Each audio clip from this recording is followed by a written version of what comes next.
All right. Welcome back to those of you who were already with us, and welcome to anyone else who's just joining. If you were with us before, you got Grounded in Your Body by Scott, teaching us how to unleash the stress of our bodies and just be present with each other here in this beautiful session. And I have the pleasure of introducing our next speaker, who is a member of the DSS, Daniel Lindenberger, whose focus is on mycelial approaches to the metacrisis, and involves community and emergent action on the bioregional scale across regeneration, resilience, and relief, with an emphasis on gameful design and support of local change makers. So Daniel, we're so happy to have you. Yay, it's amazing to be here, and what an extraordinary coalescence of beings. I'll talk more about that maybe in a little bit. First, I'll just say, by way of caveat pre-verification, self-consciousness, that recognizing we're all coming in here from exquisite journeys that we are on that are roller coasters, and having come from a couple of weeks with a 15 and 13-year-old of wrestling with the slings and arrows of the end of school and dealing with the delights and the tragedies and what at times can feel like checklists rather than the sparking of kids, we are in a process around that. And so, rather than me trying to show you a picture of the Sistine Chapel, what I'll show you by way of screen is more a sketch. It's the sketches on a napkin that follow along with what I've been pondering this last little while. I talk a lot about Metachrysalis and about, like, what am I doing and with who? And I'm not going to talk as much about that. We'll talk a bit about it at the end. It's much more about, like, why and what and, like, what are we even doing? We've been talking a lot at DSS recently about myth. And I'm going to talk about story. I'm going to tell a story about story, and I'm going to start in now. So join me in this fumbling exploration, along with some napkin scratches on the page, to journey around myth together. We are creatures of story, separated from the oceanic depths of the collective unconscious and our own understanding, intuition, and even observation by a goldfish bowl of manufactured myth composed of psychological button pushing and a pendulum swing from ideologically approved goodthink to a commercial and political tug-of-war with wide-ranging sides of cherry-picked fact and algorithmically enhanced propaganda designed to extract our attention and our resources.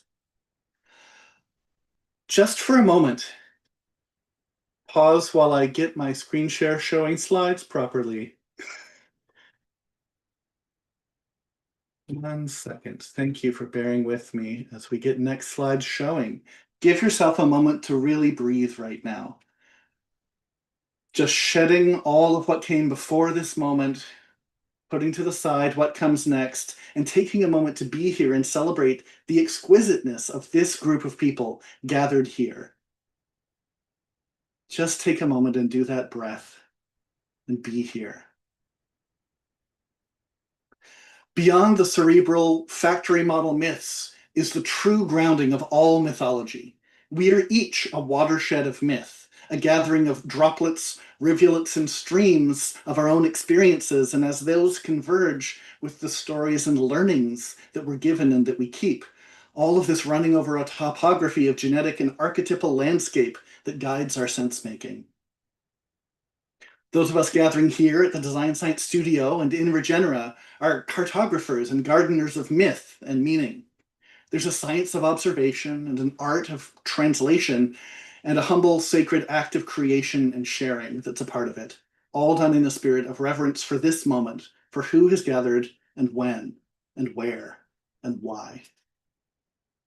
I'm going to share one of my myths. Think of it not as me trying to convince you of a fact or sell you a product. Think of it as me inviting you on a nature walk through part of my inner world and a chance to do some cartography. Notice where the landscape is different from yours and where it's similar. Difference and similarity is a theme. I woke up yesterday captivated by a new mantra. Nothing is fungible and everything rhymes. Nothing is fungible and everything rhymes. I may come back to that later, but for now, just notice where my inner landscape rhymes with yours and where you find the differences interesting. So let me tell you a story. In the beginning was the unknown, and I don't presume to pierce that veil, but it seems that there was a time of deeply compacted and roiling stuff, more compacted than space, hotter than heat. At this point, space-time and the fundamental forces were as yet undifferentiated, and time was a sketch in sea foam. But things were expanding and growing and solidifying as they did. This stuff took shape and form as something resembling our modern conceptions of how things are. Let there be light and space and time and matter and energy. And now the dance began in earnest, with leptons and neutrinos gyrating and freestyling to the weak forces oboe, the architectural underpinnings of gravity's pipe organ playing along with that. Electrons and leptons added to the melody and themes of the electromagnetic force, while those strange and charming quarks that were out there were drawn to a mosh pit of frantic collision by the double bass slap of the strong force. As things kept expanding, slowing, and cooling, there was space for more coherence. Things cooled to where the quarks could come together, dance in waltzes of three to create protons, neutrons, etc. And then the first instance of a central theme to this story. Sufficient coherence and predictability at one level to allow a new level to emerge, to supervene. The consistency of the subatomic dance, crazy as it is, yields the opportunity for the atomic worlds to come into being. And so the dance cascades into ever-increasing complexity, with hydrogen atoms yielding stellar evolution, in turn giving rise to the myriad elements we know. Stars not as often conceived as fuel-burning engines, but as birthplaces of the periodic table. Planets not as clots of stellar debris left over from explosions, but as the nexus points for the most complex matter in the universe coming together and allowing itself to dance itself into complex compounds and eventually what we recognize as life. And then that life dancing into further complexity, interrelationship, interdependence, ecosystem, and eventually multicellular communities, us, organisms. Then further into collective organization like that of ants or bees or mycelial networks 1 billion years old, or us. A moment. We humans like straight lines and think of evolution often as a straight line towards complexity with ourselves at the pinnacle, and nothing like that seems to be the case. While the universe's evolution towards ever-increasing complexity and life and beauty is the central theme of this myth, it's an ebb and a flow with eras of catastrophic simplification and radical changes in direction. More importantly, it's a branching choose-your-own-adventure of variations on the theme. Most branches terminate, and like a run of Conway's Life, a game with simple rules but complex outcomes, there's no telling beforehand whether a given branch will continue evolving deeper complexity or will end. It's part of the dance. Done. Humanity are not lords of the earth, nor are we isolated paragons of rationality and understanding. Far, far from it. We're one of the many parts of this evolving dance. So what does it mean to be human and to be good and to strive for something in this dance that each of us is called to? In my myth, there's a deep calling to be participatory stewards of that sacred dance of escalating complexity, beauty, and life. To the extent that humans, that each of us and our species collectively, helps create the richness and balance of stability and dynamism that helps this branch of the dance continue to be vibrant and alive, we're fulfilling the greatest purpose in the universe. So if that's the myth, and we're invited to be participatory stewards of beauty, complexity, and life, what does that look like? Whatever the answer is, it's steeped in chaos theory, emergence, and dependent arising. It involves attuning to what's present and emergent, to practicing the work of emergence, which is so radically different from the work of top-down blueprinting. And critically, it involves understanding the moment that we find ourselves in. All of us here have come in at an interesting time in the dance. a high-speed inflection point where the next move we make will not only have a critical role in defining the shape of the dance, but in a very real, immediate, personal way, we're already involved in a process which only hindsight will tell us if it was palliative care or midwifery for this branch of the dance. We're participating in the Holocene extinction, a sixth known pulse of radical reduction in organic complexity across the planet. It feels at times like we're playing Jenga with a sledgehammer, systematically wiping out wholesale the underpinnings of much of the global biosphere. Our patterns of how we think and act on the planet at present form a kind of a vortex, a set of mutually reinforcing destructive behaviors that can feel inescapable. For the last 2 years, my life has been dedicated to mycelial approaches to the metacrisis, this vortex of reinforcing patterns and its underlying nature and shape. I'd like to quickly sketch out one way of describing these patterns, what I call 8 facets of the metacrisis. Extinction edge. Humanity has gained the power to destroy itself, but not yet the wisdom to reliably prevent it. Fragile web. Our world has become so interconnected that a failure in one place can cascade across the whole system. Truth tornado. When people can no longer agree on what's true, they struggle to solve problems together and even identify what the we is. Soul split. As traditional sources of meaning and belonging weaken, many people feel increasingly isolated, anxious, and adrift, and we lose our common language and shared understanding, collective stories, and commons. Earth erosion. We're undermining the living systems that make human civilization and much of life in the current biosphere possible. Power pyramid. Wealth and influence are concentrating into fewer hands, and those hands are busy shaping all systems to maximize extraction, reducing public commons to a wasteland. Tech tsunami. Technology is transforming society faster than our cultures, institutions, ethics, and spirit can keep pace with. And leadership lapse. The challenges we face are becoming more complex just as our systems of governance are proving least able to respond and are operating in paradigms that are least likely to produce thriving. So these facets are the primary colors from which a masterpiece of metacrisis is being created. Part of my work this last few years is exploring in detail how do these components play out in the real world, region by region, community by community, self to self. I mentioned earlier both midwifery and care.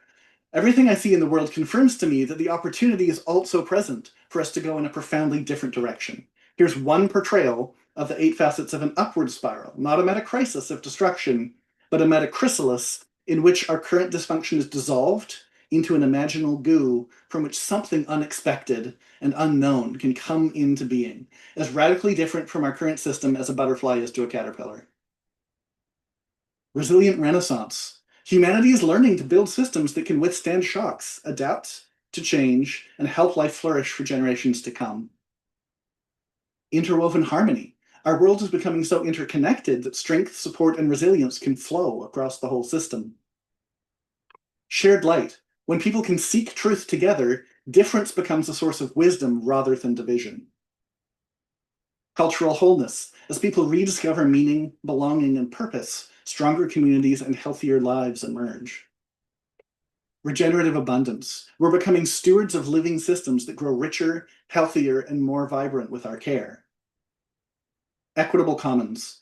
Power and opportunity are shared more broadly, allowing everyone to help shape a future that they can thrive in.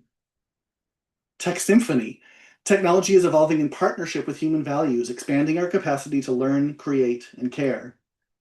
And adaptive stewardship. The challenges we face are becoming more complex, and our systems of leadership are learning to meet them with wisdom and agility. As with the facets of the metacrisis, I'm working with an amazing community to map and experiment with these 8 metachrysalis facets, using them to build islands of coherence and thriving where people gather for that purpose. Emily, shout out to you. I know you're out there.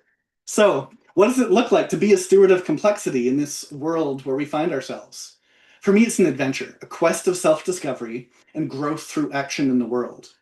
We start by learning ourselves.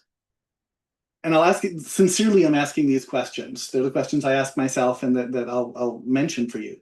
When am I feeling at my best? When am I most joyful in the world? And that my action is most aligned with the sacred dance? What does that look like? What parts of the dance am I most drawn to? And which challenges motivate me? Which possibilities excite me? Importantly, how do I show up when I'm most in flow? Part of what I've learned is to approach things playfully. I don't mean frivolously, but engaging in the most high stakes and serious game that exists. When we seek solutions to the world's problems from our orientations of pain, anger, and fear, those ingredients get baked into the flavor of the solutions that arise. We don't discount the reality that leads to those emotions, nor the urgent need to address the suffering in the world. We feel our sorrow, we name it, we share it with one another, and we support each other through it. And we play. We engage in this sacred play, not frivolous play. And when we approach it playfully, less stressed out about whether we have the perfect solution to the world's problems and more excited to experiment with how things can be and how we can make the better solutions we come up with, we're more excited to do that and to share them with others. As in an old school role playing game, after we come to know who our character is, we find our party. Who are the people we want to play with, and who are interested in the same sorts of games, where our commonality unites and our diversity strengthens. And then we make moves in the game, discerning what the possibilities are for interesting action, what resources our party has access to, and deciding upon a move that inspires us. Then comes the most satisfying part, actual action in the world, where we engage. We move from theory to practice and see what happens. And then we come back together and tell the story. We share the story of what we did, how it happened, the failures, the sorrows, the epic wins. As adventurers gather it in a fantasy tale, so we come together and share what we've done, what's next, and to figure out who'll play with us in our next adventure. We share those learnings and celebrations, and we choose our next adventure. So, do you want to play? I'm inviting you to bring your heroic self, your backstory, your quests, your skills, your gifts, and resources to meet each other like we do here at the Design Science Studio, like we're doing right now at Regenera, to find allies and collaborators in our parties, which can go on to adventure together and share the stories of what we do. For me, the current mode of that game is Metachrysalis. There's a card game to help foster coming together and sharing story and collaborating, an online platform to help capture some of who we are and what we're up to, but at its heart is a community. I don't mean community for the low, low price of $19.95 a month. I mean genuine people coming together and getting to know each other and building community with those that we love. Not a community of practice, but a community in action, supporting each other in the moves that we make in the world and sharing what we learn into a commons. With weekly gatherings of Metachrysalis players, those using this framework to help them in their own work as change makers and community builders, all are free to join. There's also a slow build of players in different collaborations in groups. In the Fraser Lowland of British Columbia, there's amazing folks in DeKalb and Milwaukee, Chicago, Seattle, North Carolina. I'd love to introduce you all to the people who might be your folks and who are in your area, or maybe you'll be the seed of a group where players are gathering. I'll leave with one of my favorite quotes. I use this in most of the presentations. Games make us happy because they're hard work that we choose for ourselves. And it turns out that almost nothing makes us happier than good, hard work. That's from Jane McGonigal's Reality is Broken. It's really easy for us to forget this when we associate work with the active process of our time, energy, and lives being extracted for the gain of others. But the other work, the work we choose and that inspires us and brings us together, is a key part of this sacred dance as participatory stewards of complexity, beauty, and life. So come play together, whether in active collaboration or simply sharing about who you are and the work you're doing, connecting with the joy and appreciation of others engaged in this game. That's what I came here to share, and there's a little bit of time, perhaps. I'm happy to chat with anything that arose from people, but otherwise, I'll say, come and join us, and we'll as I'm winding up here, I'll share where people can register on the website. I'll say right away, this isn't a website like a Facebook where you sign up, you get access, and then you do a bunch of stuff. Probably what'll happen is then you have a conversation with one of us to figure out like, who are you and how do we connect and how do we sort of dig you in with the people who are maybe most related to what you're interested in. But there. And yes, Emily, I'll definitely share the script of what I said there into the Metachrysalis Discord. Yeah, I second that. Your way of words, Daniel, is just on point, and I really appreciate the little roadmap you were able to give us with touching on these elements that we're engaged with all the time. Nothing is fungible and everything rhymes is definitely one that's gonna stick with a few of us for quite some time. I'm curious for you in this moment with this work. What's an open question that's at the forefront of your mind as you do this? I love that. So I'm right in the midst of a big shift. There's a couple of big pieces finishing, a bit of digestion of some previous pieces happening. And part of the next part, as I explore, like, what's my next move in the game, I'm realizing that part of it is in my watershed, Yorkson Creek, which is about 20 square kilometers in Langley, British Columbia. And so I've got a lot of questions right now. I've just spent the last day doing GIS and looking at things and saying, like, okay, where exactly is this? And like, what things are within this boundary and what aren't? And thinking about who can I invite to come play? Who in my region can come play? And what's exciting, because everything is emergent, is the nature of what the next part of the journey looks like. I don't know yet, because I don't know who's at the table. And that's what really informs it always, is who comes to the table, who can they bring to the table, what gaps do we sense, and where do we go? So that's a big piece of it. And the other part is, how do we make it easier for people to be sharing those stories of who they are and what they're working on, and to share this phenomenal collective intelligence and wisdom that we all have to support each other in that work. Probably you, Geo, know a critical grant that if Emily knew about would unlock some of the work that she's doing on.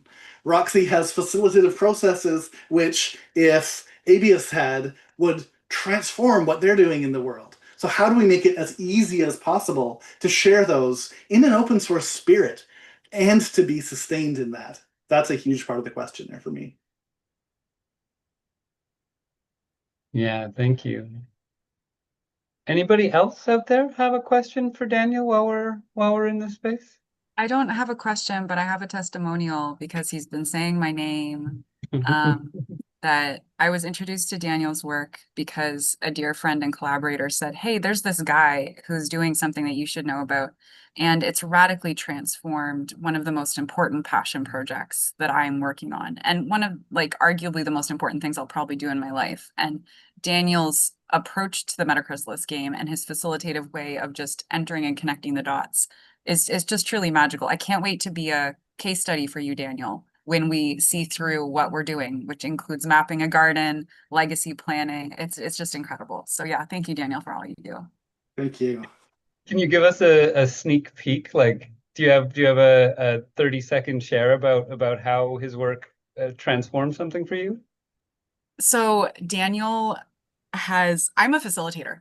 First of all, Daniel has just facilitated me, and has facilitated me putting a very heartfelt project that I'm the sole remaining founder of into words on a public platform, such that we did just actually get a grant that we are going to be crowdfunding from our community. We're like lacking money, and we're going to be, it's just so exciting, mapping this garden, this 10-year-old garden in the urban heart of Vancouver, and in a digital 3D, similar to Topia, but like 3D realistic images that you can click around and hear the stories of our community, audio stories about how much it's meant to them. Because this garden is going to go poof, it's going to get paved over. And we're going to open source that process of mapping and legacy telling for all the other gardens that get paved over, so that we can start to actually viscerally understand and remember what we're losing when we pave the parking lot, in Joni Mitchell's words.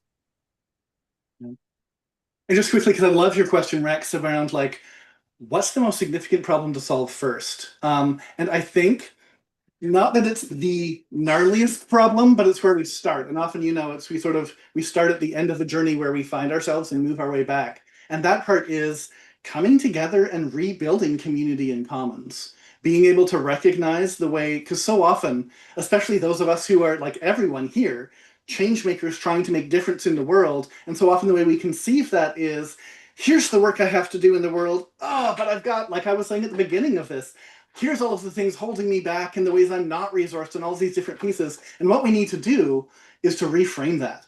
Every single one of the challenges we're facing is a holographic indication of the challenges the world is facing. And we start by rebuilding community and commons. Have tea, like, it sounds so stupid, but like the first problem to solve, go have tea with someone you love and talk to them about what you care most about. And then ask them and be curious and build from there. Inevitably, if you then put the energy into building from there, something cool is going to come out of that. There'll probably be wrong turns, but like that's it. Rebuilding community in commons and then being able to draw on that community in commons to know what the next problems that are most local and relevant are and which resources the people at that table have to bring things forward. Thank you so much. It's really absolutely just, yeah, so lovely having you with us and doing this work. And we live in a shared watershed and we haven't met in person yet. So I look forward to when that day comes. Thank I'm you, looking Dan. forward to it. And I have to just give the very quick plug to just say the work going on here in Regenera and here at the Design Science Studio is so pivotal. It's not that it is the apex, because that's not the point of any of this. We don't need more apexes. What we need is rich hubs of amazing people coming together, sharing and doing the right stuff and being inspired. And so thank you all for putting this together and making that key piece of what we need, feeding the watersheds that each of us are. Yeah. Absolutely. I second that, Daniel. There's so many people who work so hard to make a summit like this come together. Many of them working really late nights. And I mean, I'm sitting next to one of them on screen right now, but there is such a dedicated team of people who pull together to make this happen. So we're just so grateful to be doing this work together. And I think you said it in such a perfect way, Daniel, that it's not about being the apex of anything. It's about finding each other and working together. And it's really incredible to see the way that this approach is actively supporting so many folks that you've already been doing these pilots with and actively supporting folks within this community. And I'm excited to weave more closely and through that knitting be able to continue to experience the ripples of this framework and our interconnected offerings to support the healing of this planet. So it is an honor and a privilege to do this alongside you, Daniel. Thank you for everything. Amazing. I will hand it over to you, Roxy, to take us into some of the other beautiful artwork that's been created in the digital space. This is going to be the work of Della Burford, who's taken it upon herself to create her own worlds in Topia. Two very beautiful story journeys that Roxy's going to show us a little about as we hold Della very sweetly in our hearts today. Mm-hmm. So thank you, Ari. Della's amazing. Some of you had the opportunity to experience Della's work last day, so yesterday. And she is a longtime member of the Design Science Studio. She's an elder, an incredible artist, and she created, as Ari said, multiple worlds in Topia. And earlier, when we did our mini intro to Topia, we had also hoped to get us into Della's world, but in an effort to stay on track timing-wise, we moved it further down. So we're going to spend a little time, just for a few minutes, exploring some of the worlds that she has created. And what I'm going to do is I'm going to silence myself here. No, I'm not going to silence myself here. I'm going to make sure that you can hear the audio from her world, though, by screen sharing with audio. That's what I'm going to do. But if you are in Topia and you happen to find me there, refrain from talking to me because it'll create a crazy echo. And I want to be able to chat with y'all at the same time. So here we go. I'm going to go into her first world. I think I still want to be a dinosaur. Do I want to be a dinosaur? Maybe I want to be a butterfly because I see a lot of butterflies in here. I want to change colors. Okay, fabulous. Here I am. And I'm going to go in. Okay, Here we go. You can see my magical office. All right. Can you hear? Yeah. Okay. Here we go. Woo.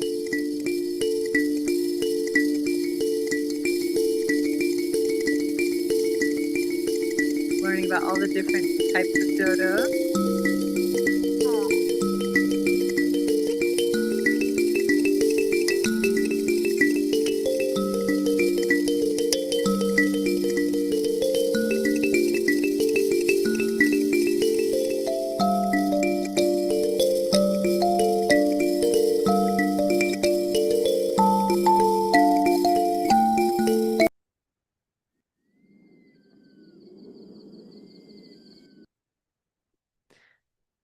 Magical Dodo Land combines the story, two of Della's stories, Journey to Dodo Land and Magical Earth Secrets. It is a story that is finding your special self and making your dreams come true.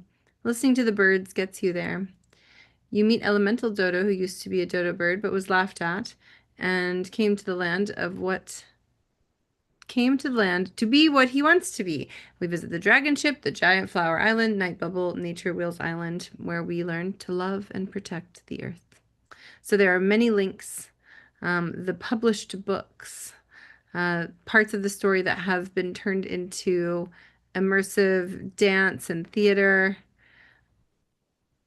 a 3D world. Wow. All right, so this is the link to the performance in Japan.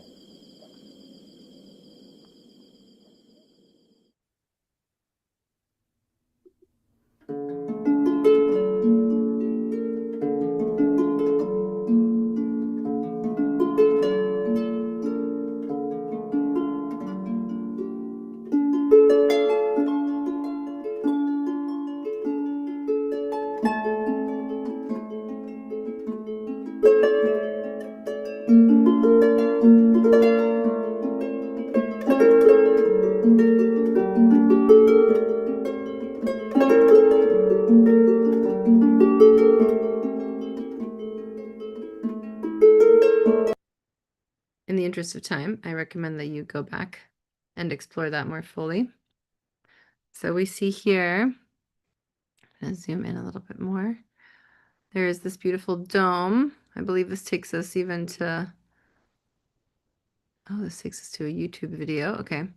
I know we only have a few more minutes, so I'll refrain from that. Oh, but look, I think that one of my favorite things about Della's work is that it's all hand painted with watercolor. It's so magical. And these stories are all about how to love and protect the earth and care for each other.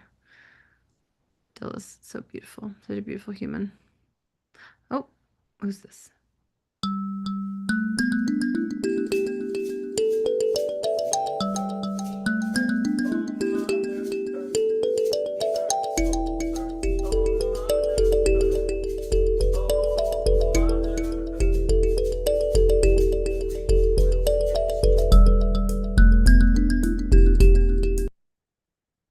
Amazing. What's this one? Oh, we already saw this one, I think. Very good. Oh, this was the film. Yes, they made a micro short film and streamed it last year. This was one of the projects that Della developed last year. It's really beautiful. Here's the gorgeous mandala. Hello, Mary. Let's see, where does this guy go? Ah, this is the Earth Action video that we saw on the first day. There's Della. Look at her. So beautiful. Okay.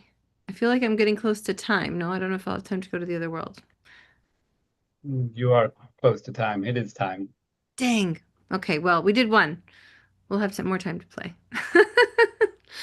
That was wonderful. Yay. Fabulous. Okay, great. Well, thank you all for going to Dodoland, and I recommend that you go more, play, and learn the stories that these incredible characters have to share. speaking of storytelling and story weaving and story living, I love that this is right after Daniel. And yeah, with that, I will hand it back over so that I believe, Ari, you'll be introducing Izzy or Spencer? Izzy. So in true Metachrysalis fashion, we make our way from the realm of the fully imaginal into the realm of the practical, tangible, tactile. I will be welcoming Izzy Newandowski to the stage. I'm sorry, Izzy, how do you say your last name? Niewiadomski. One more time? Niewiadomski, so the W is like a V. Newandowski. Sorry, I'm trying. Is a creative being whose work sits at the intersection of art, science, spirituality, and culture, welcoming us to further expand ourselves through immersive art installations and conceptual designs. Web of Oakland, MacArthur Bart, is a community art piece celebrating the collectively envisioned future, centering the voices of historically underserved community members and honoring Neil Wilson. Izzy, I'll turn it over to you. Thank you, Ari/Gio. So I'm gonna go ahead and share my screen.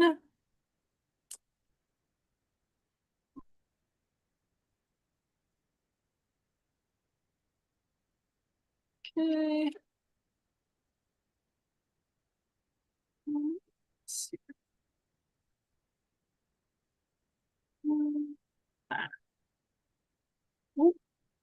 Okay, so this art installation is called Web of Oakland.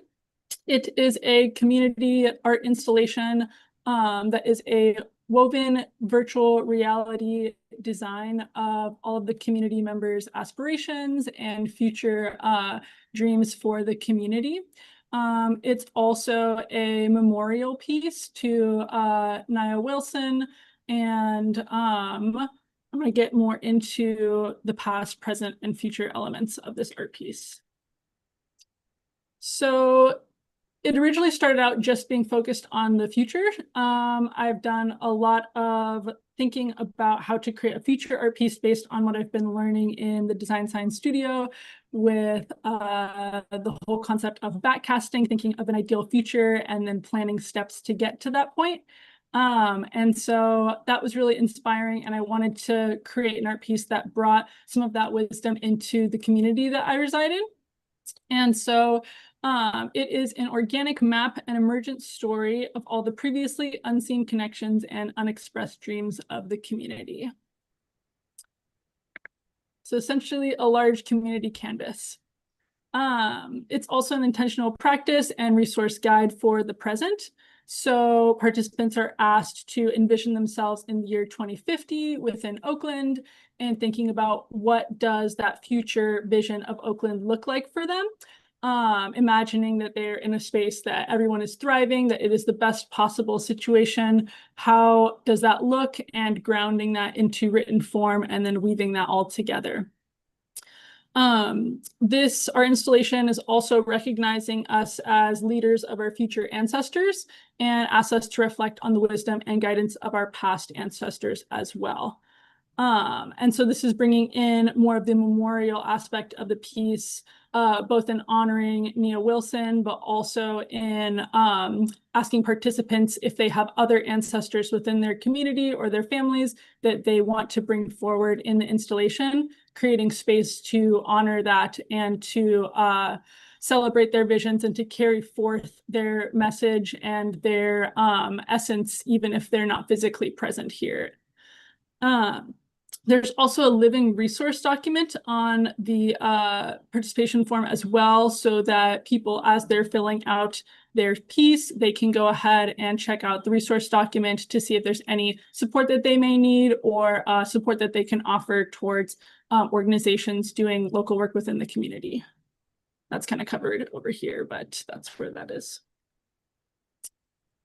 So yeah, as I was saying, it's a memorial to the past as well. It's honoring Nia Wilson. She was tragically murdered at MacArthur BART Station in 2018. She was only 18 years old. She was accompanied by her two sisters, who were also attacked. She was the only one who was killed, but this whole situation sparked outrage within the Bay Area and across the world. I was living in Berkeley at the time, and so a few miles away from MacArthur BART Station. And I remember hearing about this and feeling the sadness and the heaviness within the community, even though I never met her or didn't know her. And so it's very profound to be working on this installation almost a decade later in her honor. So speaking more about the memorial aspect of this installation, there was a previous vigils and protests after she was murdered at the station. And you can see here, this is an image of how the memorial at the station looked soon after she was murdered. As of right now, this is mostly not there anymore. So there's not really any way to commemorate her life and the conversations that were sparked in the community and across the planet through the circumstances that occurred. Over 68,000 people posted on Twitter with the hashtag #SayHerName, bringing awareness to the issue of hate crimes. And over 1,000 people participated in the vigil and protest the next day at the station. So to give some context about MacArthur BART Station, it's located in the median of the State Route 24, just north of its interchange with the I-580, perpendicular to 40th Street and MacArthur Boulevard. It has a total average weekday ridership of approximately over 186,000 passengers. That is for the whole BART system, though. There is not specific documentation for MacArthur BART Station or any of the specific BART stations that I was able to find, but it's recognized as a major transfer point within the BART system. It's also the largest BART station in the system, and it has it's the only one with 4 platform tracks. I've used it since I moved to the Bay, and it's definitely a major commuter hub. And I've been living in close proximity to MacArthur BART Station, very close proximity for the past 5 years, and a little bit wider proximity for 10 years. And so this functional, interactive, regenerative art pieces design is most effective with frequent exposure.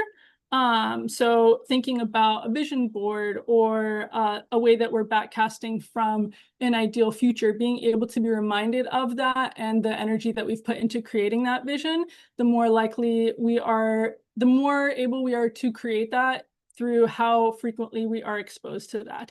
So we do want to put that into a place that we'll see, that will be constantly reminded and uplifted by that intention that we've placed within that art. Let's see here.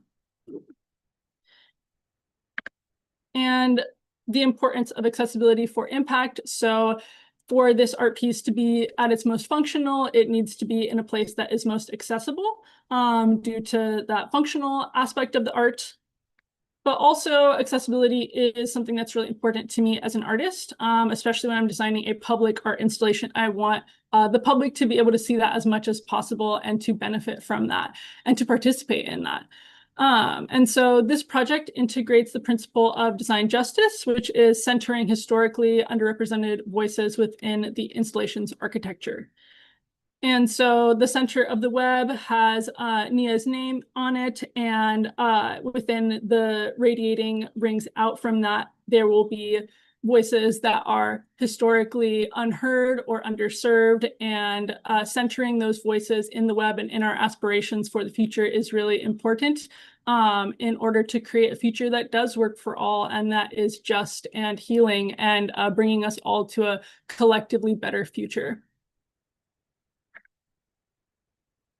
And so there is an organization that is supporting, or it was founded by Naya's father, Ansar. This was back in 2019. There's a link to donate to the organization at the bottom if you would like to check that out. And the foundation's mission is to provide resources that will generate counseling services, housing, and employment for young men and women, with the goal to honor the life and memory of Nia Wilson and to do our part in making the world a better place for all. I think that's such a beautiful vision and mission, and has a lot of similarities to Design Science Studio in making a better future for all, especially for the youth and underserved populations that need support as they're struggling to find their place in the world. And so this is an opportunity to participate in this art installation. If you are not in Oakland, that's okay. Oakland is a global hub, and so your participation will still be honored and given space within the web, even if it's more on the periphery. And so I would love for everyone to check this form out, and also to give me some feedback on it. So there's a project improvement form at the bottom. This is a link to that as well. And I can put those links in the chat also. And the living resource document is also able to be located in the form. But yeah, this is a growing process. I feel like more than a destination, it is an action and a whole bunch of processes together. And so I would love for the participation in that process and the co-creation in this together, as that's the core intention with this. So yeah, thank you.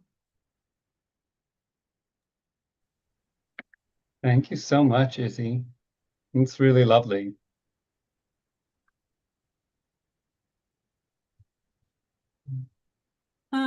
And I can put the link in the chat. Just give me a moment. I think we got it from your call to action that you submitted. Okay, awesome. Yeah, I think I saw Spencer put it in there. So, okay, great.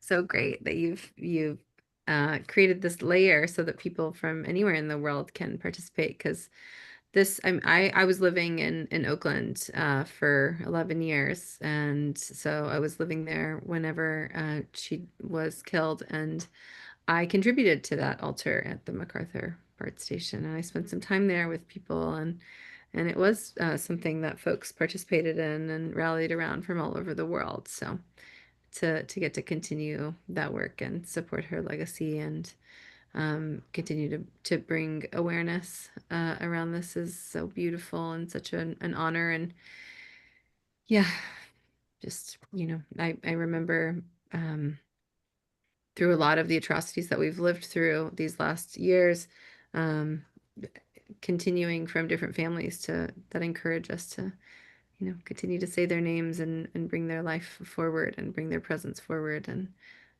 so their death was not, so they wouldn't disappear, and their death was not in vain. And to help to do that in your way is yeah, it's really inspiring to me. So thank you, Spider, for weaving these prayers forward. I'm so grateful for this container and helping me to develop a framework to bring this offer to the community, and for all the things that I've learned and the supportive folks that have given me feedback already, and for future feedback, I'm hoping. So yes, thank you. Celebrating you, Izzy, and it's been such a joy to have this opportunity to support you, and I'm looking forward to all that we will continue to weave. And thank you for all you're doing for the in-person summit. I'm so excited. Of course, thank you. And now I believe you will remain up here, Miss Roxy, as we invite Chelvanaya up to join you, so that we can learn a little bit more about her beautiful body of work. Yes. I need to find her. I found her. Okay. Hi, Chelvanaya. Hi everyone. Hi Roxy. Hi Ari. Hi everyone. And I will get a chance to introduce you. And it's been so lovely getting to know you this year in the program. Chelvanaya Maheras is a computational artist exploring synthetic emotion, multi-species ecology, and immersive audiovisual systems that connect human, non-human, and artificial life. And Roxy and Chelvanaya will have a little conversation about what she's building right now.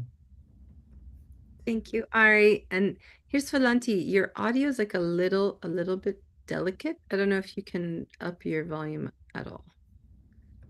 If so, it could be great. Is that better? Yeah, that's better. Amazing. Well, I'm so glad that we're going to get to have this conversation. I know that yeah, you're in the middle of this whole grant cycle right now and some other things that are coming up. And I just wanted to make sure we had an opportunity to dig in a little bit about what you've been creating, because it's really inspired and touched me a lot, and also a lot of the community. And I love the intersection of art and technology and the more than human world, and so I've had always a deep, dear fondness for your project, and for someone who might be encountering your work for the first time, either on this call or on the live stream, I was wondering if we could start by you sharing about what is the polytope of synthetic emotions. It's for me, it's been a very hard research question. And you know, the polytope comes from it's a Greek term for poly, which is many, and topi, which is places. So many places together. And in mathematics, it's been used to describe how you can be in multiple dimensions. And it started with like an inspiration of mine. There's this architect and composer called Yannis Xenakis, who in the 60s, he created these both interior and outdoor polytopes consisting of like thousands of lights and speakers, and immersing like whole buildings with these different media, and creating experiences for participants to live within the space, this kind of like immaterial media transmissions. And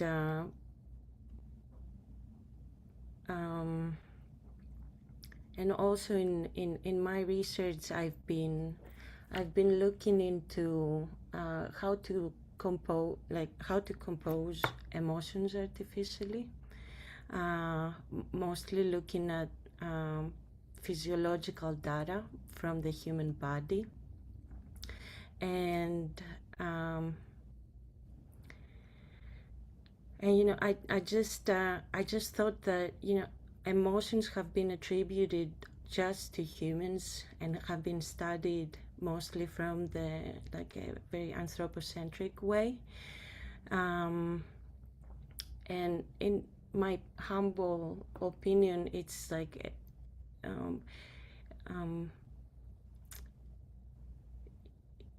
it's a global thing. It's not global in terms of human populations, but more of like Earth's population of species. So there are animals and insects and fish and all that can express and feel emotions. And you know, I'm interested in exploring what that is in other than human species. So currently I've been looking into monarch butterflies and their physiological data. So how can, you know, chemically we produce, how do they chemically produce emotions inside their bodies? And because they are an ectothermic species, so whatever happens to their body happens from the environment. It's the most direct contact we can have with how the elements of the world, like the sun, the air, the rain, how it can really affect how we feel and our actions and our thoughts, etc. So it's the most direct example for me to understand how can we attune to our environments better and more deeper, I'd say. So I've been exploring all this computationally, mostly using code, fabricating different like kinetic sculptures. And for this particular piece, the polytope of synthetic emotions, I'm creating an installation based on a map of the migration map that we've created based on tracking butterflies around the US and Canada and Mexico. And representing these maps with like kinetic sculptures that are being suspended from different from aircraft wires, and lighting up their phenological cycle, so how different generations of butterflies move through the seasons. So lighting up kind of different spaces in the world based on how butterflies are thriving during different times of year at each place. And are there any specific species of butterflies that you've been studying? Yes. The monarch ones are the primary? Yes. The official term would be Danaus plexipus for the monarchs, because they go into a roosting phase where they sleep for some time during the year. And you said that so you've been the migration map moving between the US and Canada and Mexico, and since this connection has been one of the things that you've been computationally mapping, the phenological cycle, and understanding what are those patterns that seem to help them thrive, and what has that been teaching you about our relationship with their emotions? Their sun, I've learned that they are chasing the sun through their journeys, and they love specific conditions, which also for humans are, the best conditions possible that we can live in, weather conditions, I'd say, or climate conditions. So they've kind of like genetically created a paradise on earth for them. So we'll be nomads, but we'll live in the best place possible. So I think like that has a lot of value in it for our human societies as well. I'm not saying for people to just live. If you live in a cold place, I live in a cold place. I don't say that this is a bad place or anything, and that there's no value in that either. But there's this constant movement which we don't any longer apply in our lives. We want to settle. We want to be in one place all the time, and we only travel for work or pleasure. Yeah, so I guess what I enjoy this nomadic way of being in the world. I think that can help us in many ways. I love that. I'm curious, and you're starting to talk about this already, but in an effort to kind of lean into that, I'm curious how working on this project has changed your understanding of intelligence or consciousness? I'll say something silly because that's a very big question. But I'm appreciating the world more because I see consciousness as some like a filter we use to make sense of our world, and for our actions to make sense as well. But the world is so vast and deep. So with monarch butterflies, I've started to observe a lot more. Like right now, I know that in my back garden I have like 100 different species of insects, and before I would be like, oh, just flies or bugs, you know.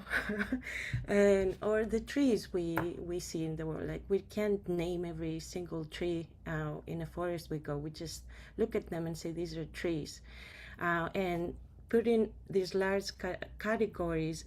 This is like the function, the operation of consciousness. So we make sense of space, of things, of people, objects. We have to build these big constructs so we can navigate the world easier. But when you start stepping back and look like going slower or paying more attention to what's around you, you appreciate the world more and life more. And yes, you understand you're not just one species just moving around the world. We're so many, infinitely, an infinite number. I think in that thread, you're illuminating how your deepening of this relationship has helped you shift the way that you relate in general to the more than human world. And that as your consciousness grows in relationship to this study and this practice, that it seems to me that it's helping you be more attuned. And so I wonder how you imagine the form of how this project coming into the world will continue that story for others and how it's been evolving. Maybe you can actually describe how someone might experience it for anyone who hasn't gotten to hear about it before. It's hard to do without, like, I've been building physical models, like small models for everything I'm trying to put into this installation. And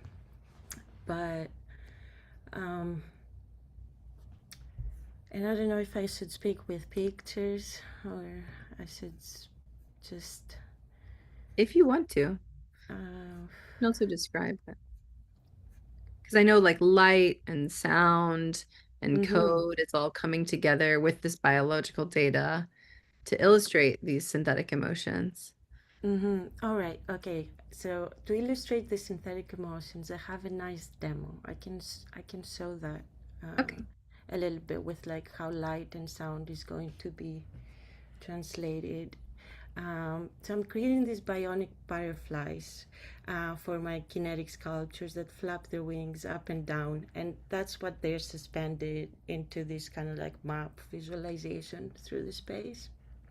And now I've been designing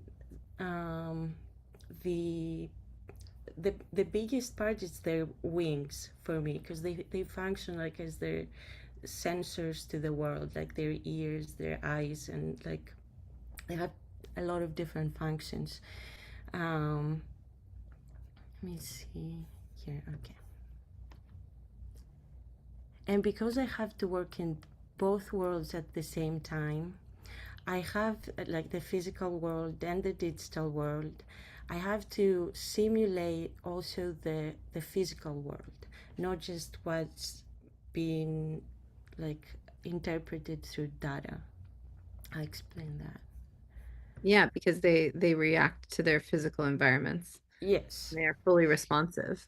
Yes, and like for instance, this is just I still haven't gotten to the design of the body of the butterfly, just the wings, but I was looking into the mechanism, the mechanics that will drive the actual physical sculpture of the butterfly that's suspended through those wires.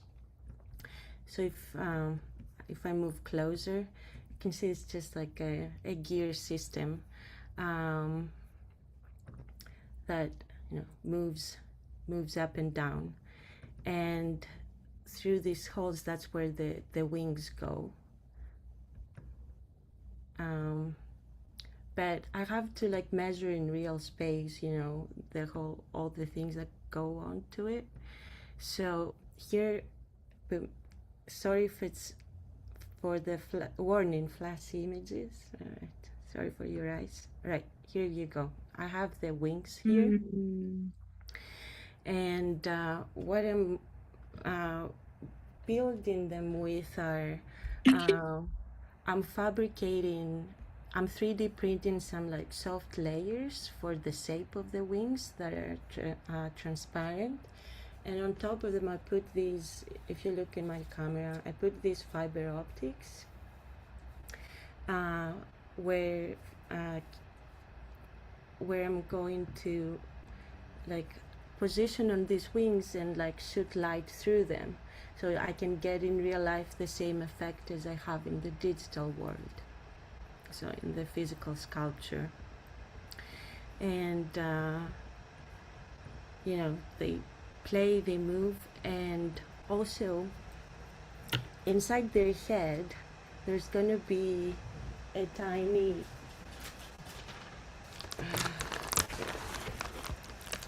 haptic speaker where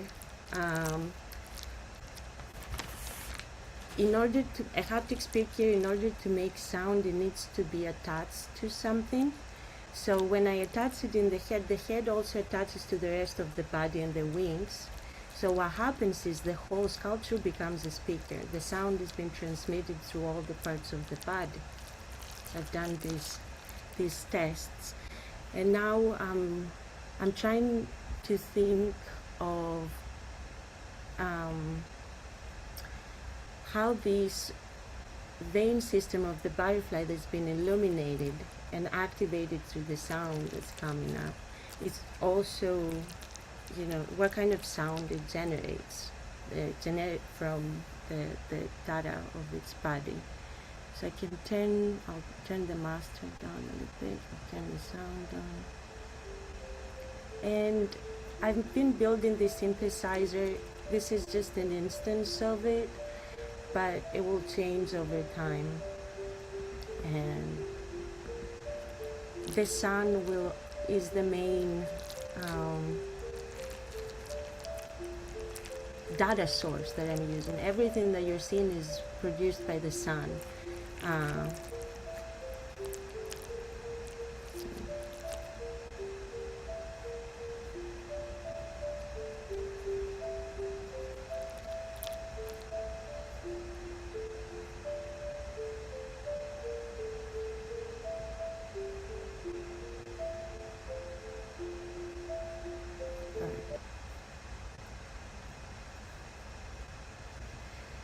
Anyway, it's just I'm in a very deep production mode right now, and I've had so many prototypes that I liked, I pulled apart, so it was really hard for me to present a cohesive thing at this point, so apologize for that. No, it's amazing. I mean, these things take a long time, and you're developing an inner mechanism. You're managing the data. You're figuring out like a variety of ways for the mechanisms to work. You're like understanding a whole other layer of the dimension of the story, which is the environment itself. And I'm already kind of imagining, and I don't know because you haven't mentioned anything about it, and maybe that's a good closing question because we're almost out of time. But yeah, you had mentioned that part of the dimension of this that you are hoping to bring to life is the environment that it's within. And so I'm curious, are you planning and like in terms of the future trajectory of the installation, to sit more with helping people just to feel the emotions of the butterfly and the synthetic emotion through an environment that is a stable and happy environment? Or are you going to try to take a narrative journey that like pulls our heartstrings and like, you know, helps us to feel what they feel in terms of the impact of our changing world? I've thought of like different way, like lots of different ways for doing that. I would love for the project to continue and like move into like different places and in different formats as well. And you know, I'm at the end of the day, I'm making a physical thing, so it's something that can travel, it can be shared, it can be felt, and you know, you can touch it, smell it, put it on a tree, hold it in your hands, have like a one-to-one experience with it. But right now, like my starting point into this project is bringing everything together as to encompass the whole idea, whole spirit of the project. But the starting question in my research was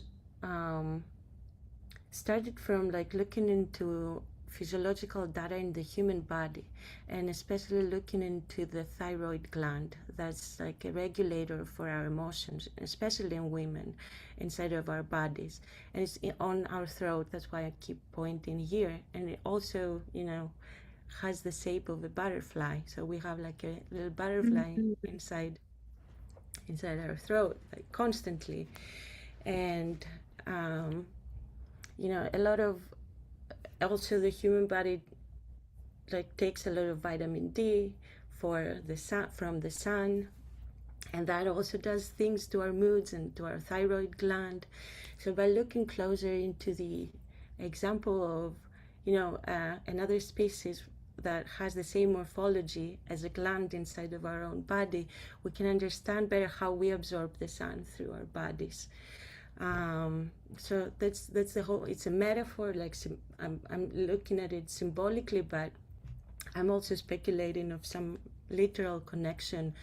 And cause, like we say, for instance, like let's speak about the weather in like as a conversation opener, but it's actually a lot more important than for our well-being, and not just important, like it has so many threads in the ways it affects us in all the relationships we have and we crave and we make with the world and ourselves. So yeah, let's tune into the sun rays. Oh, I love this project. I have so many new ideas also for some folks that might be supportive for different parts of it, and I'm looking forward to having someone one-on-one time to see where some of the prototypes are at, because I might be able to help connect some dots. One of my friends is that I'm thinking of, she weaves with fiber optics, and it like tells like stories through light, and I feel like some of her methods might be supportive for part of what you're doing, because of the way that it looks similar to what you're at least just like the weaving of the light through the fabric. And before I get into nerd out mode with you, I know we're a little over time, but just so celebrating this project here, Svalanti, and you, and excited to continue to see it bring what it brings into the world. And I loved having an opportunity to share with others some of the research and the motivation behind it and what it's bringing to light. So thank you so I'll much. make sure to share everything with you if that's okay. Yes, please. When it's done, Please. yes. Absolutely. And thank you so very much for everything. Like throughout this course, it's just like I still like I still need another 6 months to take everything in, from like all the different all the wonderful sessions we've had throughout this program. So I'll miss you. I know, I'll miss you. It's okay. It's not over. It's a decade, right? Forever.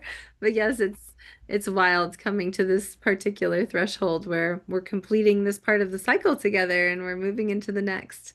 And I always, Ari, I know we've had so many conversations about this too. Like, oh, I just wanted to like stretch time apart because there's so much richness and yeah, just super, super grateful. And I love this project. And I think deepening our relationships with the more than human world is so important for all the work that we're doing to unspell our separation. And yeah, just thank you, thank you, thank you. Here's Volanti. And there was so much sweetness coming in through people's faces in the chat. So I just kind of want to invite folks to share your voices if you'd like. Thank you. It was great. Thank you. Thank you. Yeah. No, it's so neat. We've gotten to talk and engage on other things, and to actually really dive deeply into what you're tending on the daily is so rich for me personally. I really loved it. I can't wait to see it take life.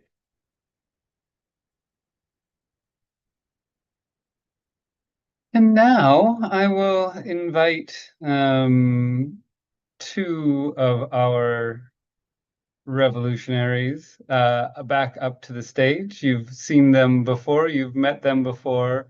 Malcolm Knapp is an engineer, teacher, and systems thinker and sense maker. He works across the boundaries of engineering, art, economics, and community, searching for integration.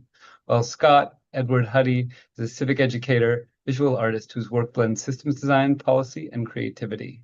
Through the prosperity loop, he explores regenerative ways to circulate value. And they're both here to present the DSS Trim Tab Fund, a community-powered pool to fund regenerative projects. And they want your voice in shaping it. Gentlemen, I'm very excited to see what you have to share. Wonderful. Yeah. So I will share my screen and we'll get going. Let's get all the things in the right place. Well, yes. So we're talking about the Trim Tab Fund. This is an effort of many people in this cohort, and so we'll talk about the sort of overview of this and sort of where we're at. And right now, as we said, we're interested in sort of feedback and input on development as we get close to actually trying to launch this at the in-person summit. So to start with, we will, like I said, many people have been involved. Thanks to Bobby for kicking off this as an idea and sort of getting the momentum going, and then for many people who gave us input. Roxy, of course, and sort of helping out on the administrative and sort of integration side. And so that was so all of that has made this come together very, very well and very, very nicely. So just want to thank everybody, and there's all the other people who sort of chimed in as well throughout the whole development process so far has been great.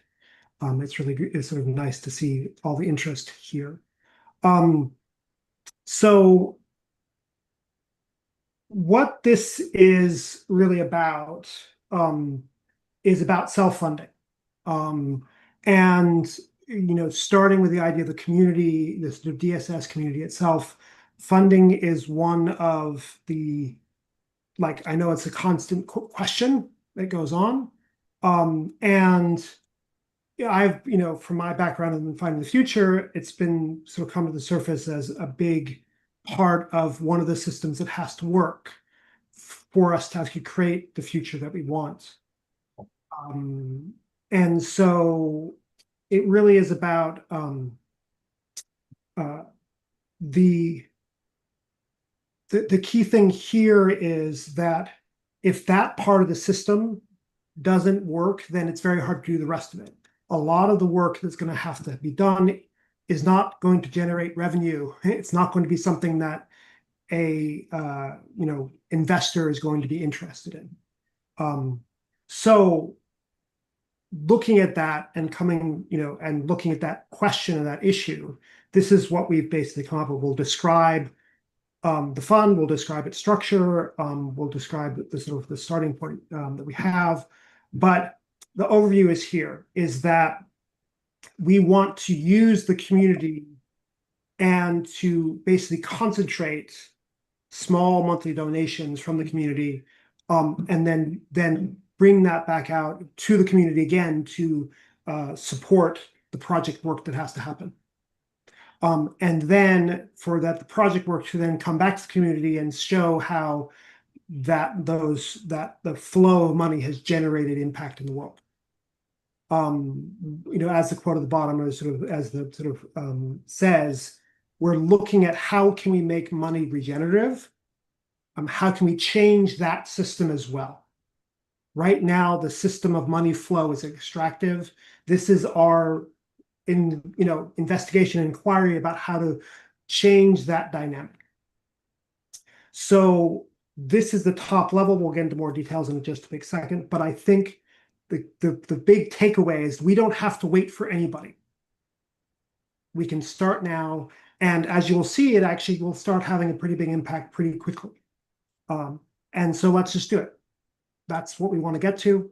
And so throughout this whole process, we're interested in getting input, making this part of from the community. We're developing a charter for this. We want to make this from the community so that it can help support the community. So I'll pass it to Scott. Okay.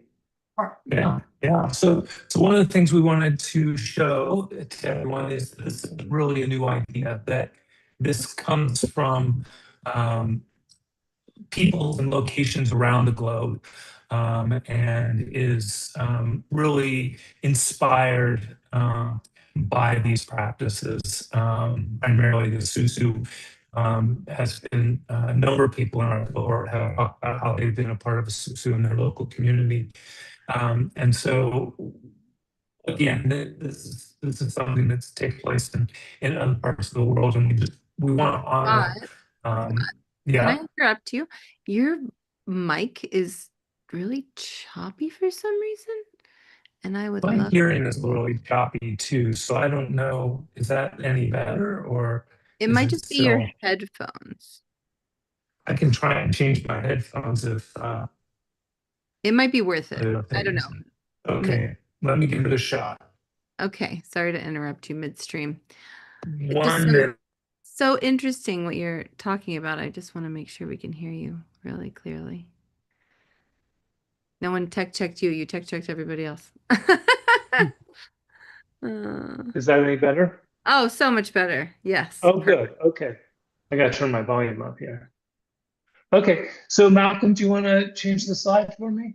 Okay. Yeah. So could you repeat what you were saying about the Susu, just so we could hear that? Oh, I'm sorry. Yeah, there's a number of people in our community in DSS who have used Susus in their own local communities, and so they've shared with us how those have worked for them and have been really valuable in contributing to this idea, this project.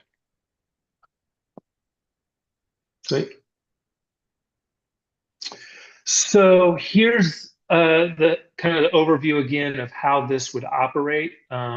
We're proposing that this would take place on a monthly basis, that at the beginning of each month, we would collect contributions from participants, and that would create the financial pool. And from that pool, in the following weeks, contributors, those who contribute to the pool, would also then be eligible to present proposals for funding. And then they could become recipients of those funds. There would be a selection committee that would be formed, and that selection committee would go through those proposals and decide which ones met criteria and were able to be funded, or recommend which would be funded. And then at the end of the month, obviously those funds would be distributed. They'd be distributed as contractor payments through, I believe, Ritual, but we're still working through the dynamics of all of that. But those would be contractor payments to fund the work of those projects. And then on the next slide, we'll talk about this briefly. Yeah, Malcolm. Yeah, one thing I wanted to just call out is that the selection committee would actually rotate every month as well. So it would come from the community, and then the next month it would be selected again, and it would be different people. And so there would be a way so the sort of that selection process would move around, and that's part of the dynamic we have. So yeah, and it's also something that if we go back for a second, it's the selection committee. We've looked at how to do that equitably, and we have a proposal for how to do that so that there are members of the Global South always available within that, as well as individuals from different bioregions around the world. And we've kind of done that for Bucky Fuller's Dymaxion map that Roxy recommended. So kind of use that as an inspiration for that as well. But Okay. this is one of the areas that we're looking at that process, and we would love to get input on it. Yeah, we have a number of open questions, and you'll see that here as well. As I go through this, I'll try and point those out. There are a number of open questions for this that we have, and we really would like the community's support and input in helping to identify how we can answer or resolve or formalize those questions. So this would culminate in a monthly project festival where the recipients of funds, the active recipients, would join with the selection committee, and they would submit, or they could submit a video, and they would present what they had accomplished with the funds that they received. And then the committee, having seen what everybody had presented, would sign off on that. And that sign off just closes the project and allows the recipient to then be eligible to propose again within the group. We recognize that it might not always be possible to complete a project for various reasons. And a recipient would just be able to notify the committee of that. We're working on how to resolve that. Ideally, unspent funds would be returned to the pool. If that weren't possible because of hardships, we're working on the idea of some sort of reparation or repair mechanism, repair of trust within the community, so that recipient can remain eligible to receive funds.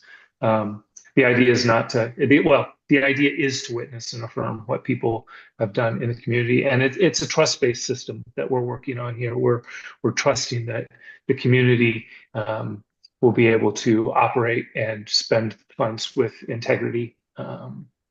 So yeah, Malcolm. Yeah. So what we are looking at, and this sort of getting into some numbers and sort of stuff like that. I mean, part of this is about generating a relationship and that connection between the work and the results of the work, and getting that to go. The way we're sort of thinking about setting up is we have this idea of participants and donors. One is, if you're within the community, you can, within the DSS community, you can participate to receive funds, but to do that, you would also need to contribute funds. It's a monthly contribution, and it's for basically ever. The whole idea is that the work we're going to be doing will go on for a long time, and so as you choose what you can do, then you set it at a rate that's sustainable for you. One thing we are, again, looking at and trying to figure out is that amount on a monthly basis is different across the world. So contributions would scale based on the local economy. There would be a minimum of some kind, and you can sort of see a representative on the right side. This is just sort of an idea to give you the direction. This is also something we're interested in getting input on about what's appropriate and what's the right way to think about that, and sort of that the contribution is the same. Sort of Elle was talking about, like, the energetic contribution is equivalent. Beyond that, there's the wider community, and we're sort of saying that they're donors to the fund. And this would be much more of a standard a nonprofit or donation basis. And so you would again look at setting it up to go for the long term. I mean, this is trying to sort of change the dynamic from a large amount once to a small amount forever. And then because that consistency is so important for this work to really have traction. So on the donor side, it would be a donation into the pool. Anybody could do that, even if they're in the community or not. And that would be a sort of standard tax deduction in that sort of way. So whereas if you're in the fund itself as a participant, then that's not a standard donation. So that would be much more of, it's a pooling of shared funds. So that wouldn't be tax deductible if you want to get into the details. The goal, though, is to set up this very consistent sort of amount that we always have available and is always that can sort of lubricate the work that we want to have happen to make it possible. So this is sort of what we're looking at in terms of, this is for project expenses, is what would be eligible versus personal expenses. That all makes pretty clear. This is the intention we have. This is supporting the work that will go out into communities and help their communities, so those communities thrive. And then, as Scott was talking about, the commitments we have is that this is a trust-based system. This is not about, like, we're not going to be wanting to check in and do audits and things like that. We trust everybody in the system to spend the money as they need to, and then to show the results back, to show that this is sort of what came of that, and that this is something that will go on for for a long time. That continuity, again, is very, very important. This slide is just about kind of operational stuff. We propose that there would be kind of 3 groups or individuals that would be kind of the keepers of the flame, as it were. One would be the governance steward, who would just make sure that the charter was being complied with throughout the process. And that steward would be drawn from the pool of participants. It's an open question still as to how that process of selection would be made, so we're looking for input there. The operations steward is basically the holder of the bank account and the manager of the taxes and other things that have to be done on that end, and that would be somebody from within DSS to do that. And then finally, this idea of the rotating selection committee, that would be the body empowered to decide which projects get funded. And again, we'd want this to be on a rotating basis. We're proposing 3 people to start with, but if the group gets larger, maybe we scale up to 5 or something of that sort. And then this is just a sample of what we could accomplish if we had 100 people from the community of DSS and beyond contributing $15 a month, basically less than my Netflix subscription, right? That we could pool maybe $1,500 a month, which would ultimately be $18,000 a year of DSS projects funded. And so that could be smaller projects, ideally that we'd be able to fund 3 or 4 small projects in a month. And if people wanted to submit for larger projects, we would recommend that they break it up into pieces, smaller projects that could be completed, and then reapply over time to help to see if they can get additional funding for that. Yeah, so I mean, we had a good question in the chat. Daniel says non-financial resources as well. That also works. I think that's definitely a yes, and as you said, I think that in this situation, this is focused on on the money flow. That also is definitely, I think, can be weaved into this as well very effectively. And so if there are ways of doing that exchange, then that's definitely, we can have that going on as well. I do. Yeah, go ahead. Well, I was just going to say we do have also another document that lays out a variety of layers of different types of systems like this that we would like to look into and further. And one of those is this idea of a resource pool that's non-money based. It's other types of resources. Yeah. So we're about to wrap up, but I just want to point out one thing here is that this, in some ways, that some details and some, it's getting sort of, but for me, this is in some way the pieces that need to connect.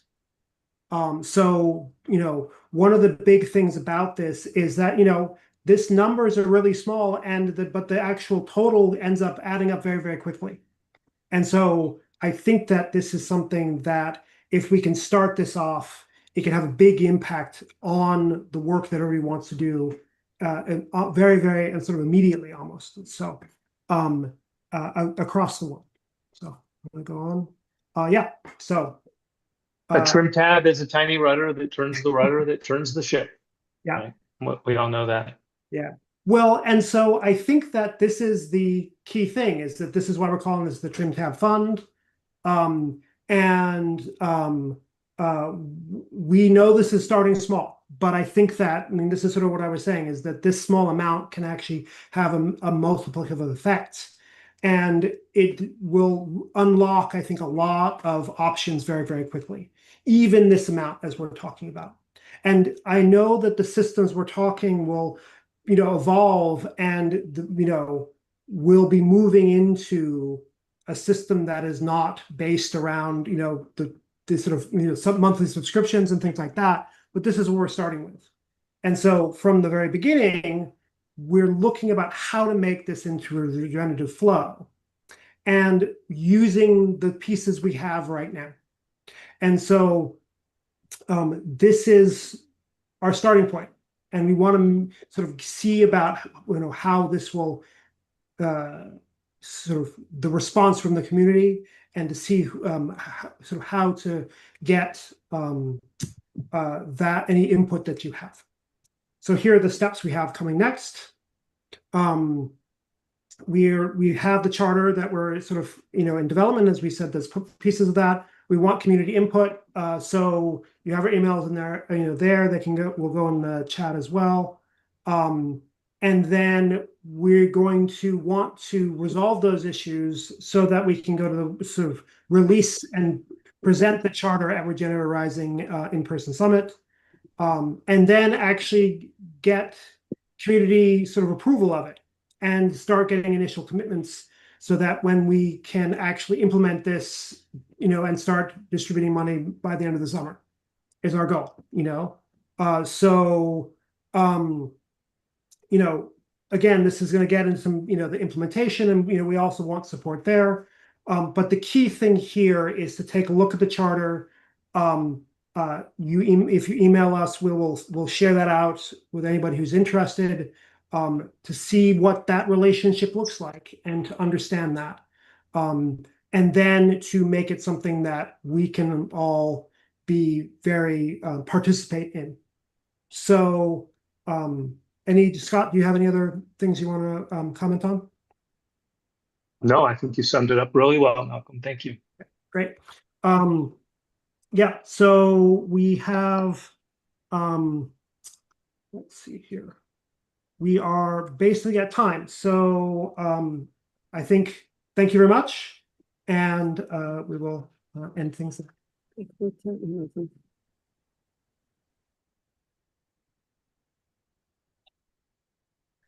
Bravo. It's so good to see this coming to life. I think Spencer might be your MC at this point. I am not sure. In the run-up show, you were the one to introduce Harlan, but I can step in if you'd like. I can do it. Great. Well, this is good because I really wanted to offer some gratitude and just celebrations to y'all, because I know we've talked about this, but for other people to get to hear it in the room and also on the stream, this has been a long time dream of the Design Science Studio to be able to actually construct something in this vein that really creates long-term cyclical, supportive, regenerative funding flows in a variety of different contexts for the community that has come together through the DSS.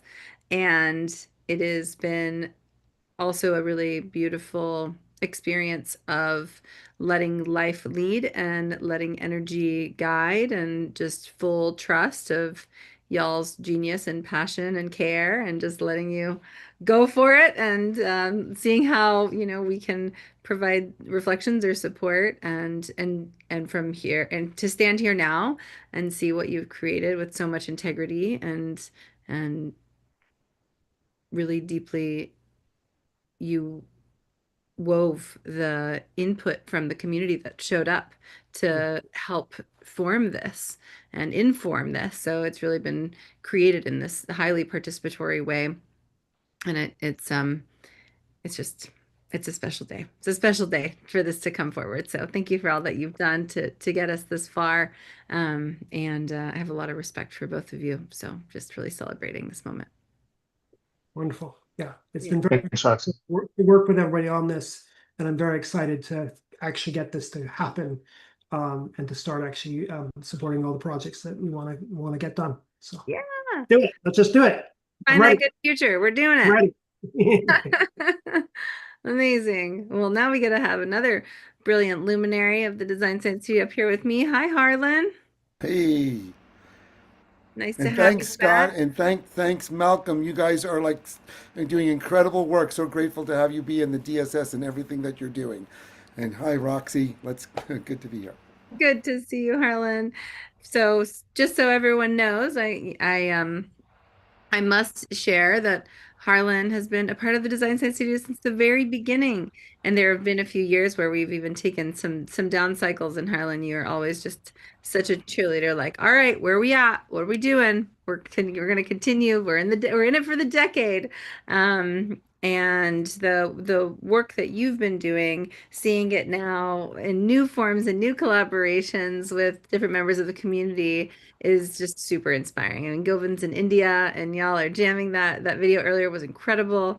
And you truly are a galactic transformation agent that is ready to collaborate across the world. And you've been opening portals to a new earth for a long time through your sculptures and through your creative work and the facilitation that you do. And now it's brought us to your virtual reality space. And so I believe that's what you're going to share with us today. Yeah?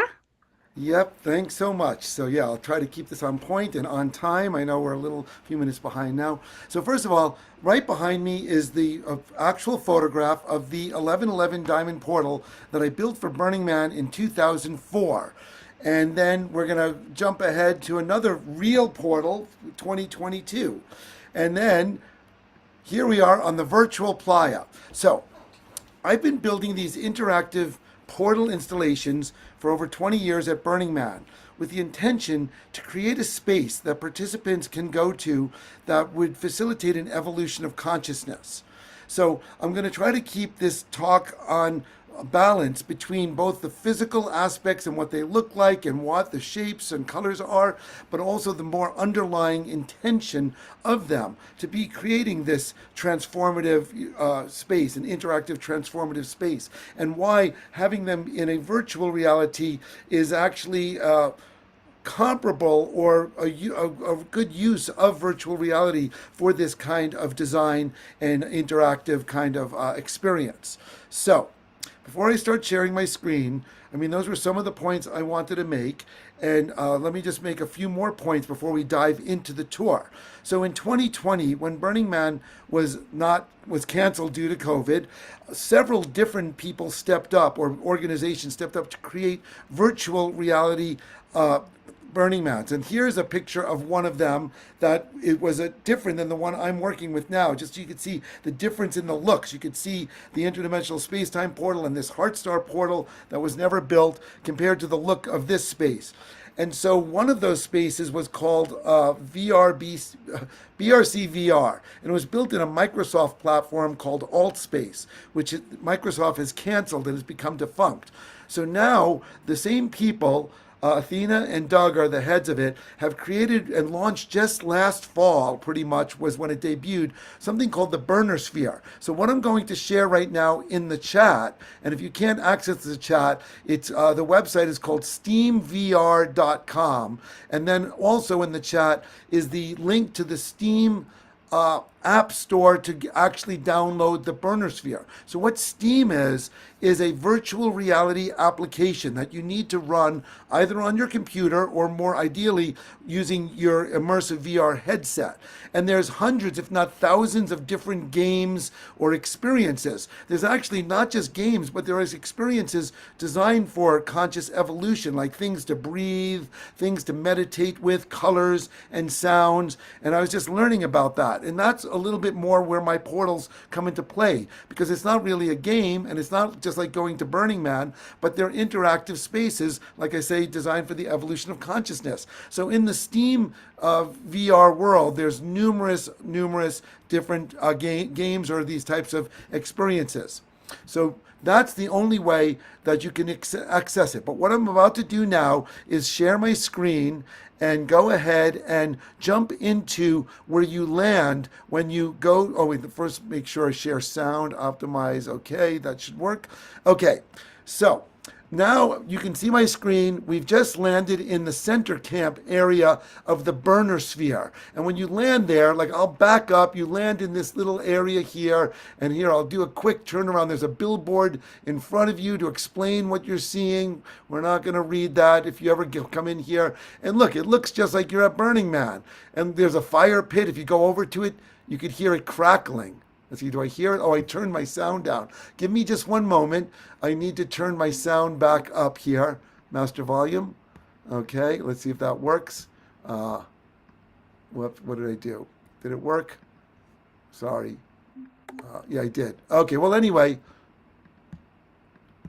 Uh-oh. Sorry, here we go. I got to click out of there. Okay, here we go. And just briefly, just for the fun of it, we'll first run over to look at center camp. And just to give you an idea of some of the possibilities in here, when you go inside of a blue ring, it plays a video. So now you're going to see a real video of the Burning Man center camp at nighttime. I don't have any of this in my world yet. I don't have any real world video. But how cool is that? Okay, and if there were other avatars, you could see them. I'm the only person in here right now, but if other people, and just to give you an idea, here's my selfie stick. This is what I look like. And you see when I look around, you could see me in there. It's kind of like something I might wear at Burning Man. So it looks a little bit like me. Okay, let's get out of here and go back over to the world selector. I think that's where you buy your ice at Burning Man. The world selector, I don't want to waste too much time. I'm running, not walking. You have to go over to this thing over here. Where is it? Oh boy, the world selector. Okay. I wanted to give you guys a little tour instead of just starting right off in my portals so you understand the relationship. Eventually, I'm going to have my portals be accessed directly without having to go to the Burner Sphere. But here we go. You see this? And just to give you an idea, you see there's all these different worlds because you can't model everything at Burning Man in one place. It would overload your computer. So I'm running around the airport, all of these things. I'll go all the way around Naga. It's kind of interesting, but that's not part of this talk. Let's just go to transportals. Go. Takes about 10, 20 seconds to load the world, and we're going to jump out into where I have 18 of my portals. Now, like I say, I want to kind of keep this on point, but I'm going to kind of go through chronologically is how I like to show the portals, but also give you an idea of, see, I don't know why we jump.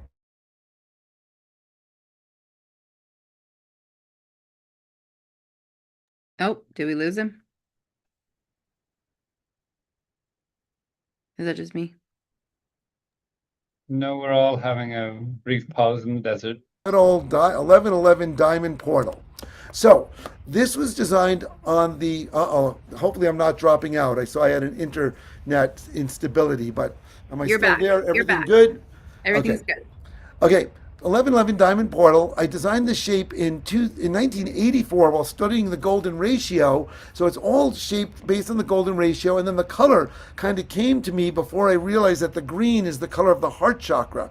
And when your heart rhythms are in golden ratio, it's when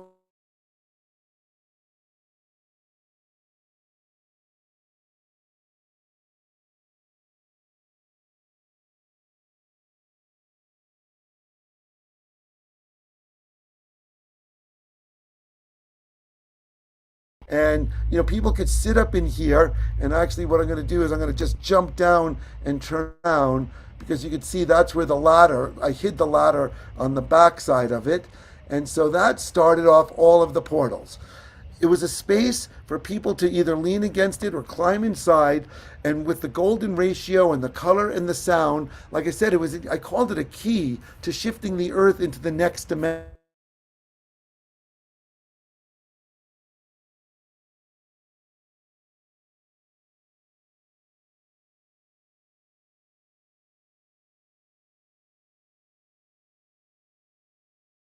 Modeled in virtual reality. Yes. Harlan, will you do me a favor? Maybe while this is up, because it's cutting out a little bit, just turn off your video. Hopefully that'll stabilize. Oh, yeah, my video. I understand what you're saying. Yeah. Got it. Let's try that. I know. Actually, and it's more, you know what I should do also? Let me just quit my Firefox. Okay. Right now it seems stable. No, I know, but it is it's because of Firefox having so many tabs open, but you don't need to know that. I don't know if it quit it or not. I don't know what happened. Okay, but let's just see if it's stable. Okay, let's keep this show on the road, because I have a lot I want to share. Okay, let's zip along. So we'll just leave the Diamond Portal 2004 and 5 and zip over to what I came up with next, the 2006 installation, also green and based on the heart chakra, but now a cube shape. And I built it both in a steel outline that you can climb on, or this solid plywood version, which again, let's see, we could jump up inside of it. Let's see, did we jump up and we're kind of standing? Uh-oh, I'm floating in space. Where did it go? Oh, there it is. Okay, well, anyway, you get the idea. They're really modeled pretty well to look like they do, and if there were other people here, you could be experiencing them together.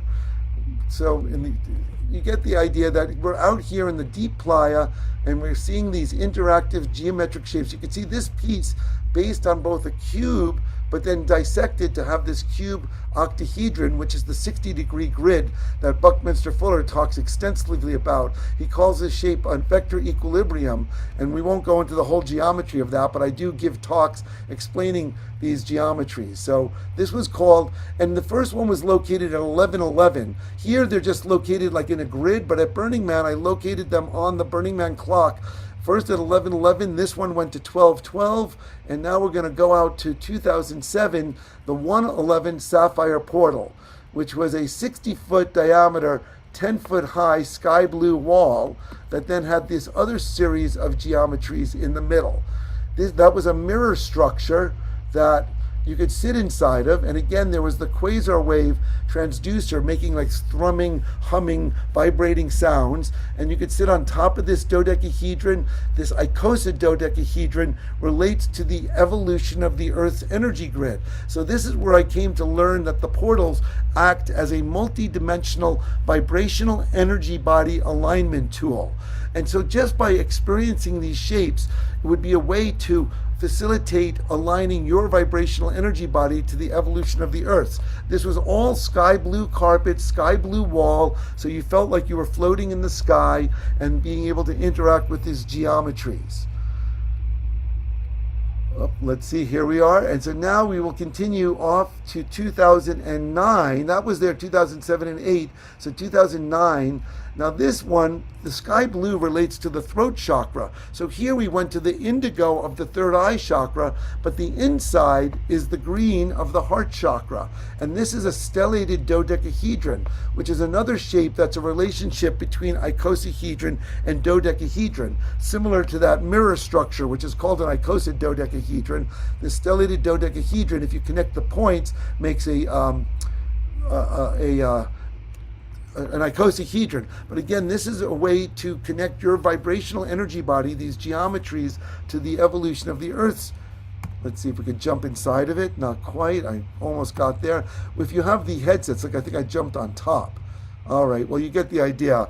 I don't have a headset, so I'm doing this on my computer. With headsets, you have hand controllers, and you actually have more control inside of the world. Okay, let's run on over to 2011 when I did this octahedron-based piece called the Octa Portal. And I've actually built a few of these for other events. It's based. Yes. Just letting you know you're just about at your time for the presentation. Well, I did start 10 minutes late. Oh. Yeah. You can go a little longer. It's okay. Yeah, they did jump into my time a bit, but okay.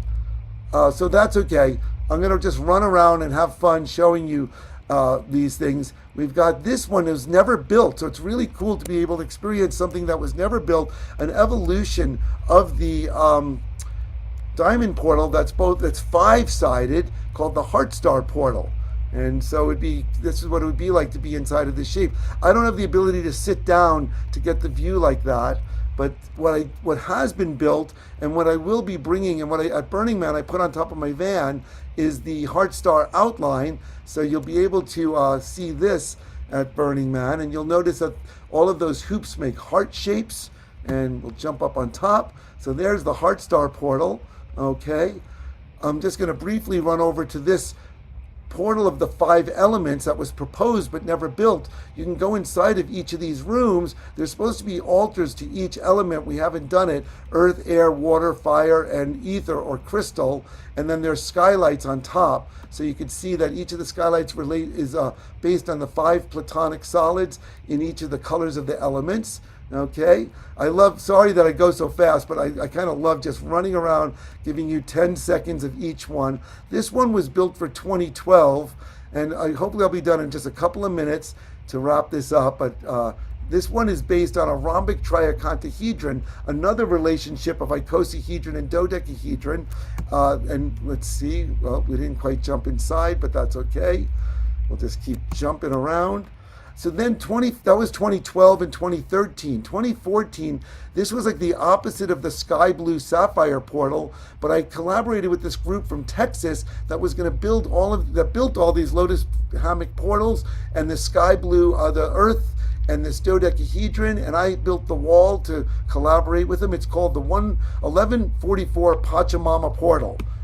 And so let's just keep running around. We're going to run all the way across the playa to another proposed evolution of that turquoise portal from 2012 that we're just going to run right past.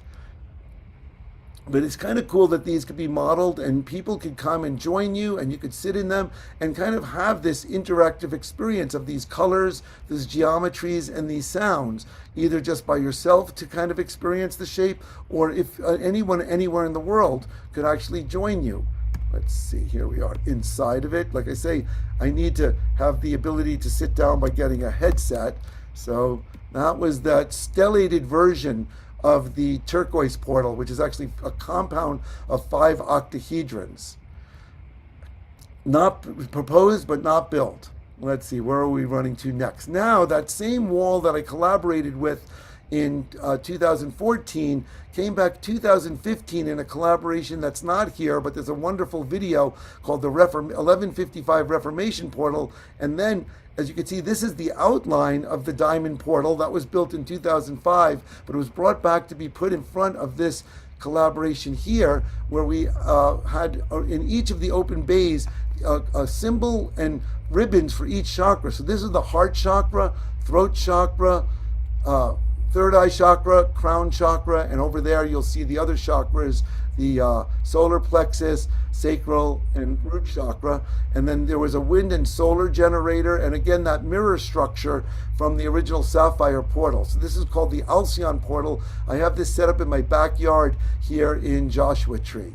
Then, as you saw in that photograph earlier, but I'm so impressed at what a good job they did with the 140, that was at 144, and all of my portals have since been at 144. We can run up on top of this, and you could hear Maria's chanting, and you can actually run inside And the symbols, we don't have the symbols lighting up at night yet, but you can see that there's symbols on the arches and rings. And if you go inside, whoops, let's see, can I get inside? Okay, I know I can because I've done it before.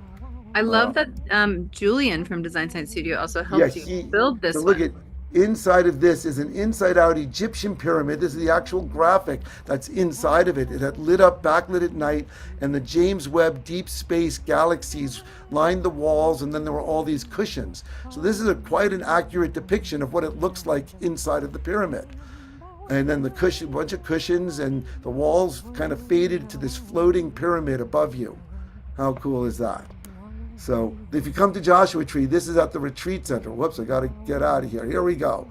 Okay, that was in 2022. So now, quickly, we're almost done. Thank you for giving me the few extra minutes that I need to just give you this tour. I know it's going a little over time.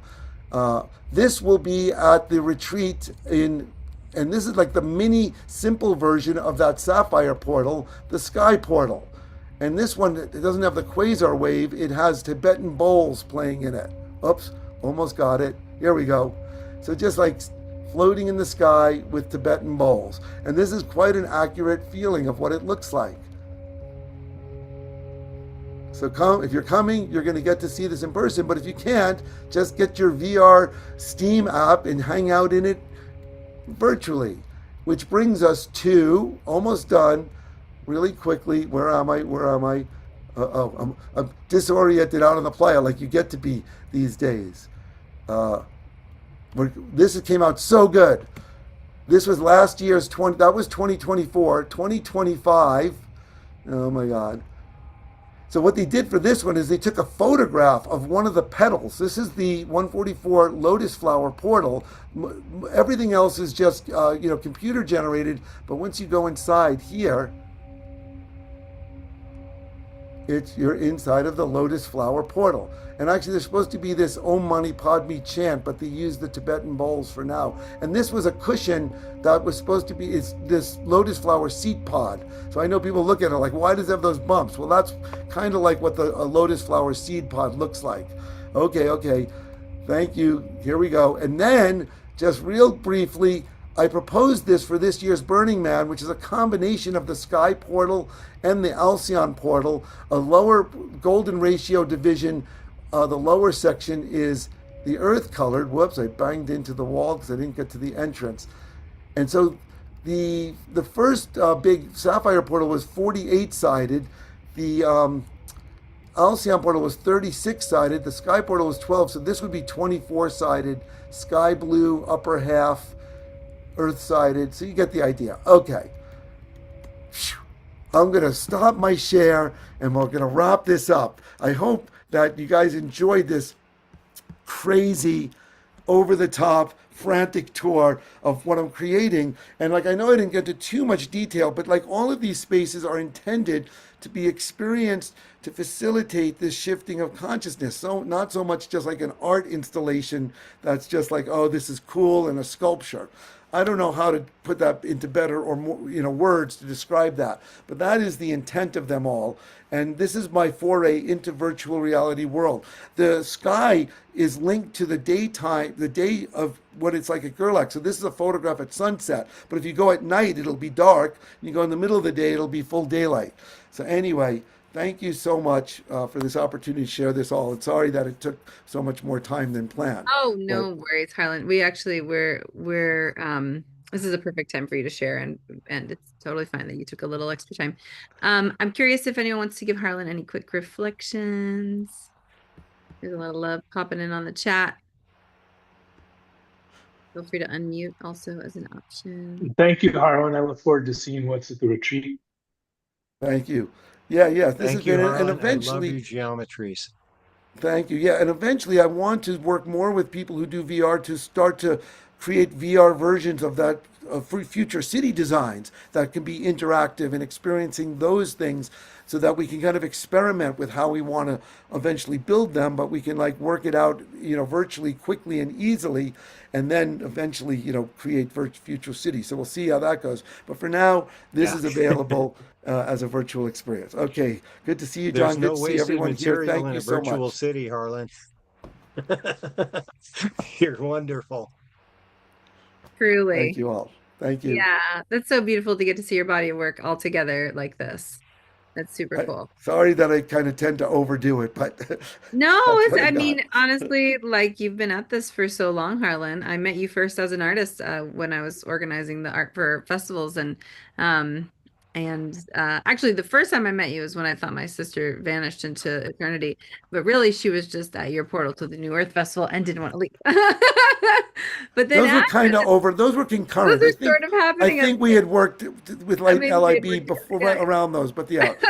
And then of course, and then in 2020, you were like, "You've got to join this design science studio," and I kept dragging my feet, and then like a couple of weeks before it started, like, okay, I'm in, and now I'm really in. You're a design scientist for sure. I'm in for the long haul. You are stimulating intentional creativity to support the transformation of humanity. It's beautiful. So thank you so much, Harlan. We appreciate you and excited to get to have your work at the summit soon.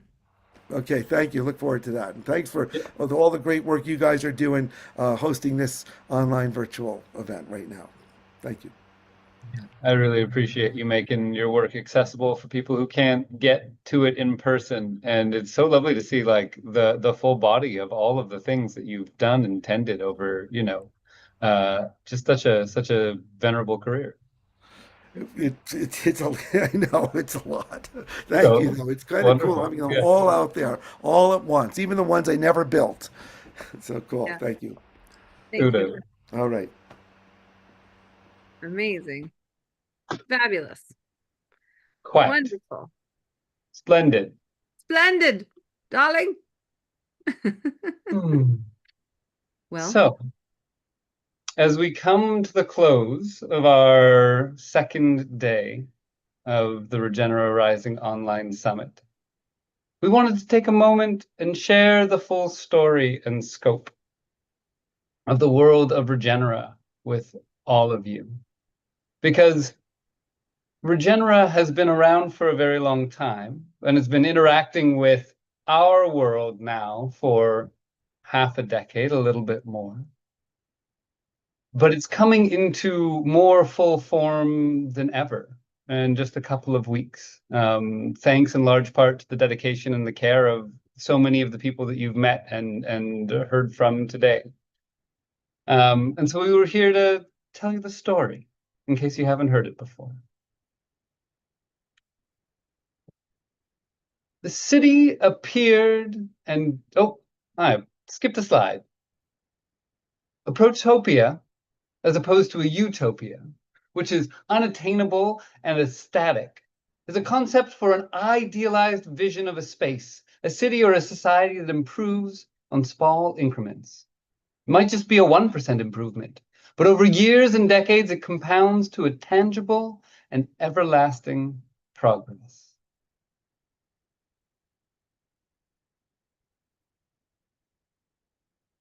Many weird and unusual things happened between 2020 and 2021, but the global pandemic wasn't the most extraordinary, not even close. According to historians from the Green Book, at the beginning of the 21st century, in the first day of the fourth moon, a city descended from the clouds, a floating city propelled by advanced natural technologies. It was a technological wonder. The entire city was powered by the sun and the wind. The purest water ran through the streets, and canals and plants of all kinds, and all kinds of animals coexisted with the humans living in its packed and lively streets. It was a city like no other, a wonderful balance between technology and nature, where curiosity was virtue and kindness the law. A city that arrived at a pivotal moment for humanity with the exact thing that was needed: hope, and also a lot of knowledge to share. That floating city was called Regenera. The city appeared and disappeared at will, but they say it had many doors on earth through which you could enter, although no records of that time was ever explained how this was possible. The arrival of Regenera changed everything. At a moment in which the gloomy doom predictions seemed more plausible than the opposite, the city brought joy and hope and new ways to understand our connection with the planet and how we relate to one another.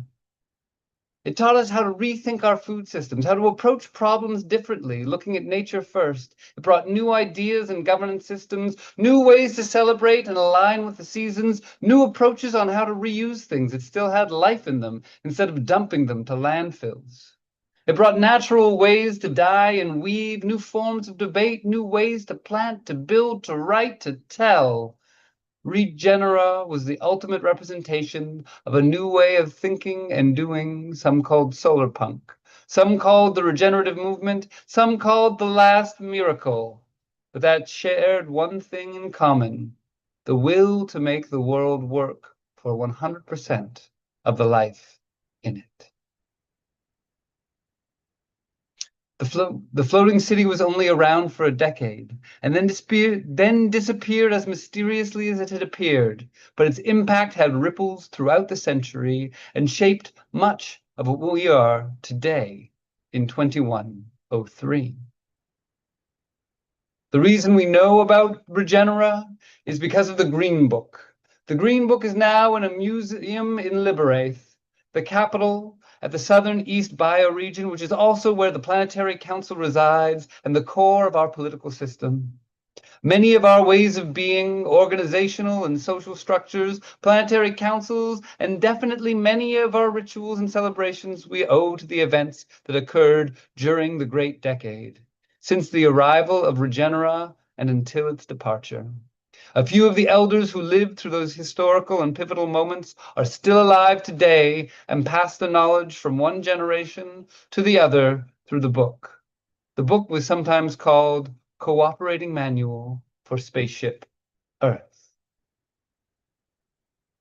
Modern historians of 2103 and many books refer to that decade as the first one of our era as the Regenaissance.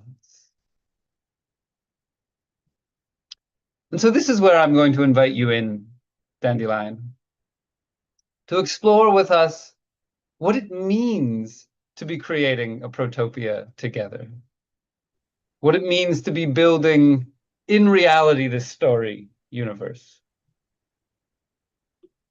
Well, Regenera is a whole universe of story. This protopia, this construct, this way to imagine. Regenera is our sketchbook. The future is first an idea, and so we practice spelling our way into the world that we wish to create. It's a place where everything fits, from spaces to people to projects to art to ideas, and its library is full of valuable books and insights, and its streets are filled with taverns and gathering spaces where incredible experiences are curated at any time. But what's most treasured is the people. It's like a port, a place that is open for ideas and newcomers. It's filled with doers and philosophers, with permaculture experts, land stewards, imagineers, anticipatory designers, artists, rebels, poets, polymaths. It's filled with us. And how it lives, well, it lives online, it lives in person, and we're about to open an in-person portal to Regenera. Currently, we're floating in the cloud city across the world, spanning time zones from what we've had people today, just alone today, from between India and Brussels, between the United States and Central America. It's been taking us through the portal into this place together online, offline, through artifacts, through projects. It's a tiny floating island and an infinite universe. This anchor that brings us home is our imagination.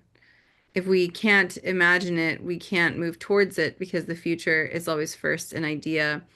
And our stories in our society have been continuing to perpetuate some of the problematic behaviors and patterns. There are so many good people. There are so many good stories. And there are also very dominant stories. Some of those dominant stories are continuing to drive our separation from each other and nature.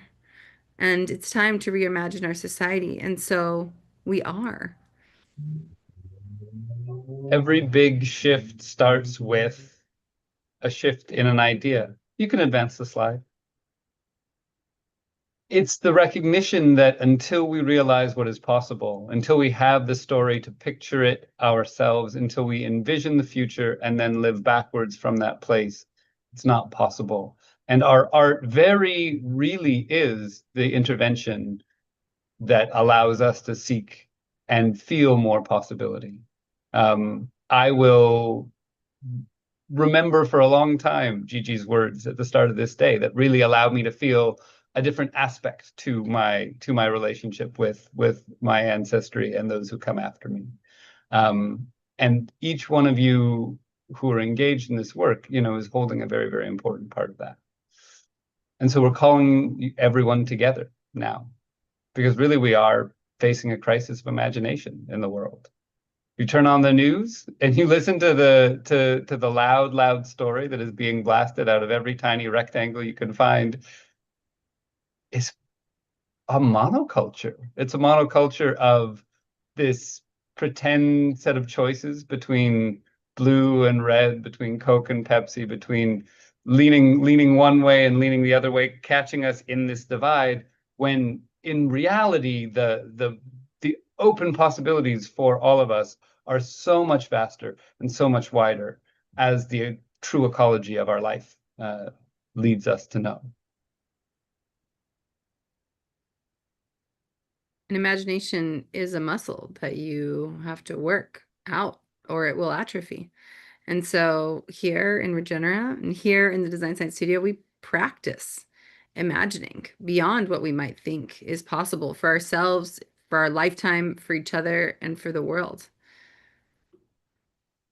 so that we can transform our future, our collective capacity to create it, to as Malcolm loves to say, to find that good future, we must first envision it.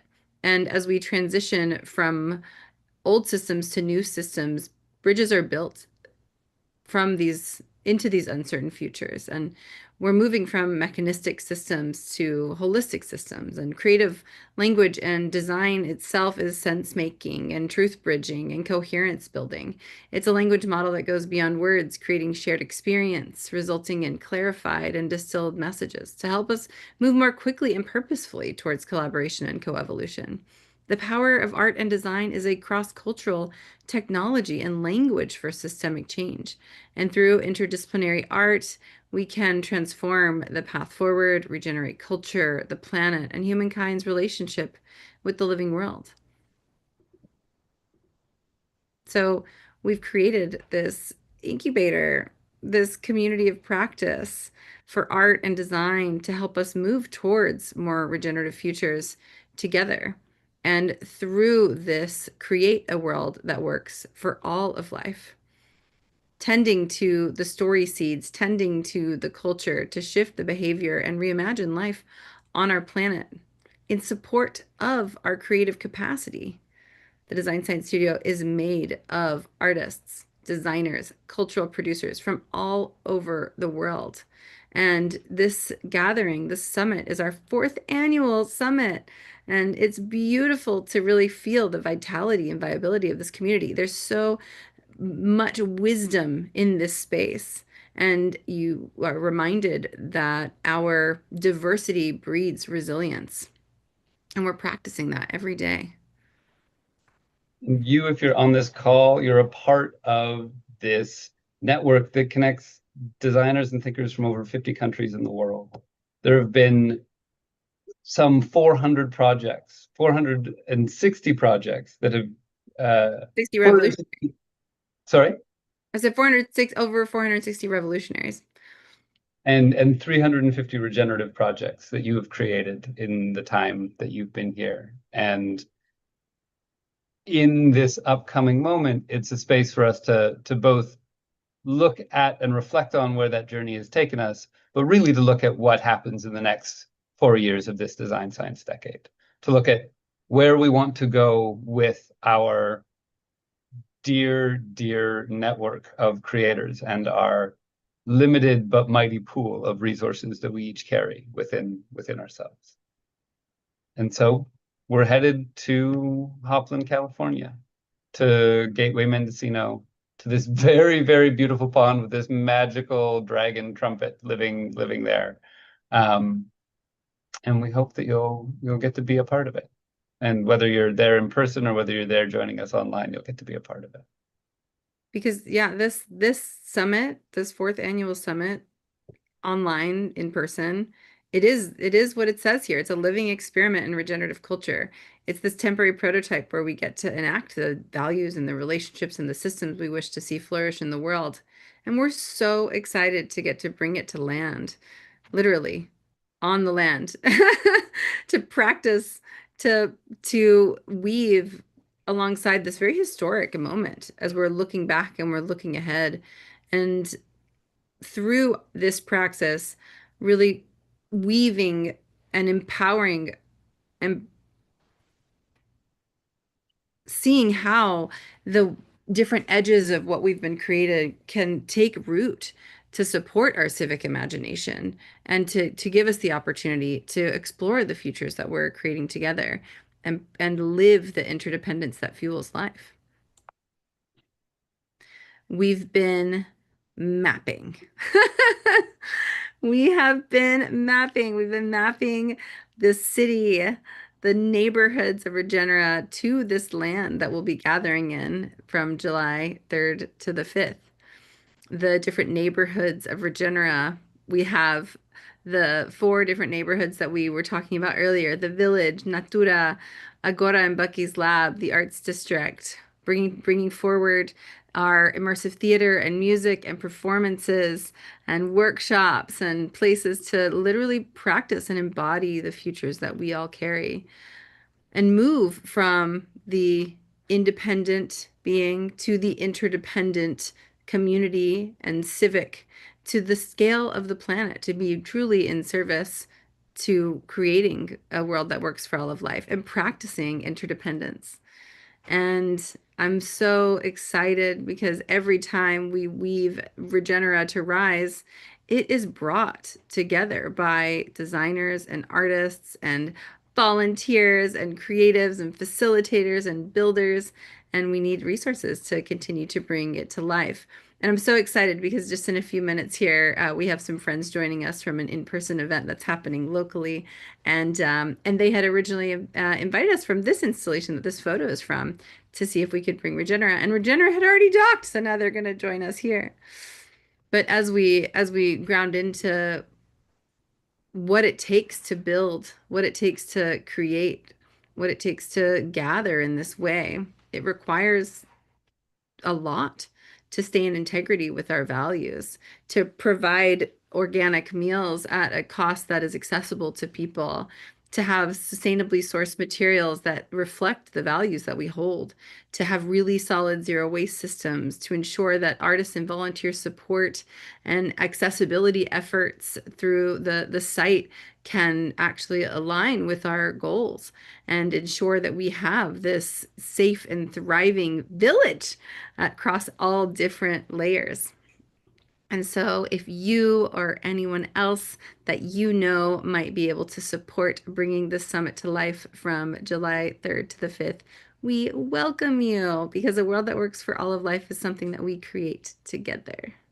We hope you join us there.